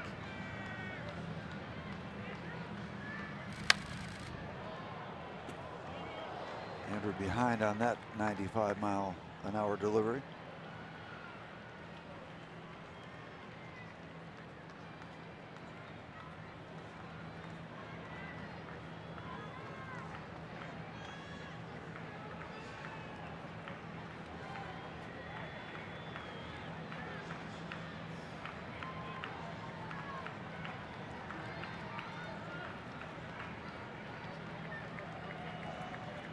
One and 2. Little tapper. Posey throws and gets McCutchen. What a play by Posey. Under control for the 2nd out.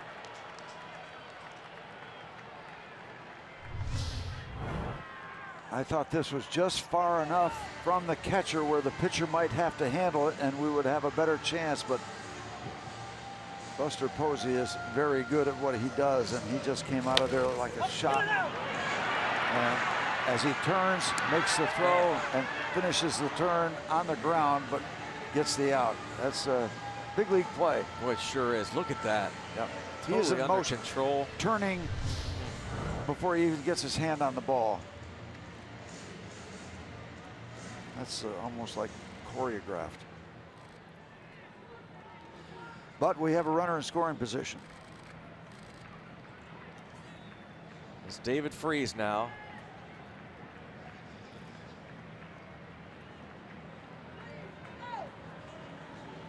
Freese on base 4 times, 3 walks.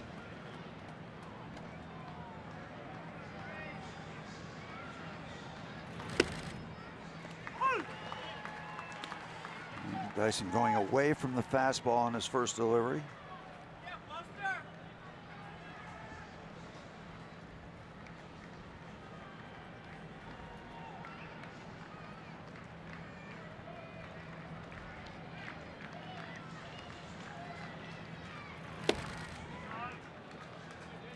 On a strike on Freeze.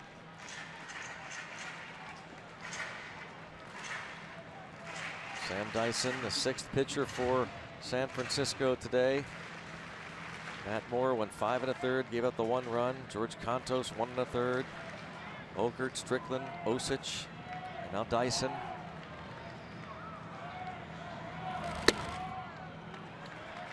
Two and 1.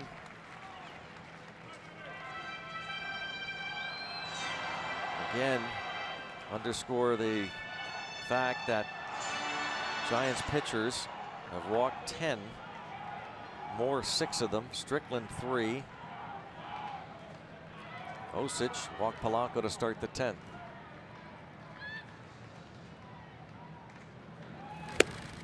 And that's outside. Josh Bell would be next.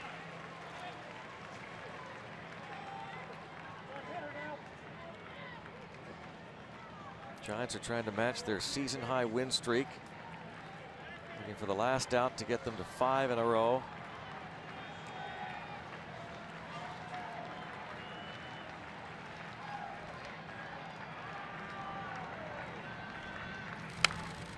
Full count. 3 and 2 on Freeze.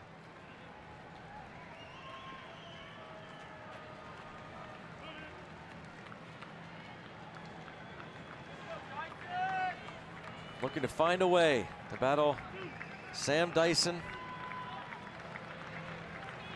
Keep the Pirates' hopes alive.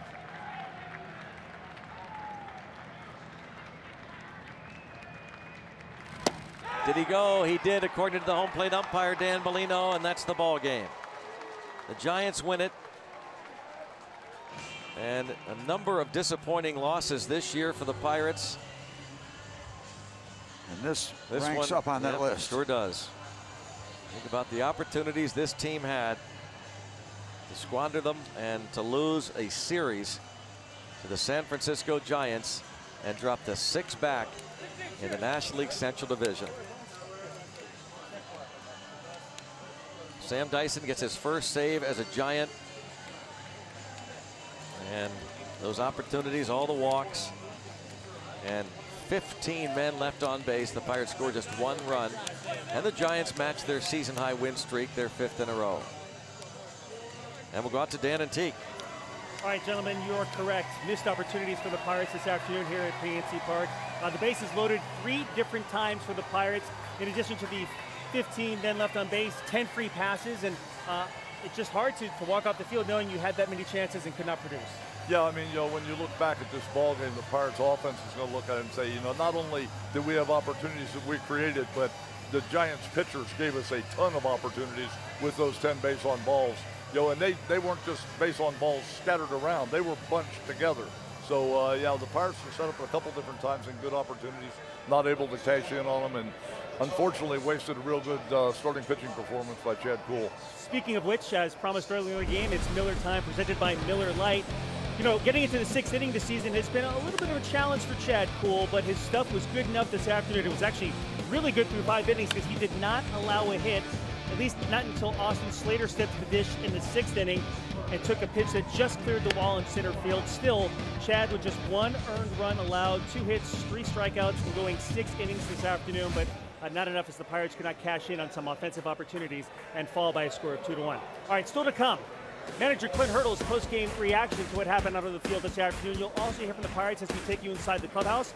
Extended highlights of the Bucks, an analysis from Kent DeColvey, out-of-town highlights, and so much more coming your way. Pirates post-game presented by Allegheny Health Network from PNC Park, coming up next.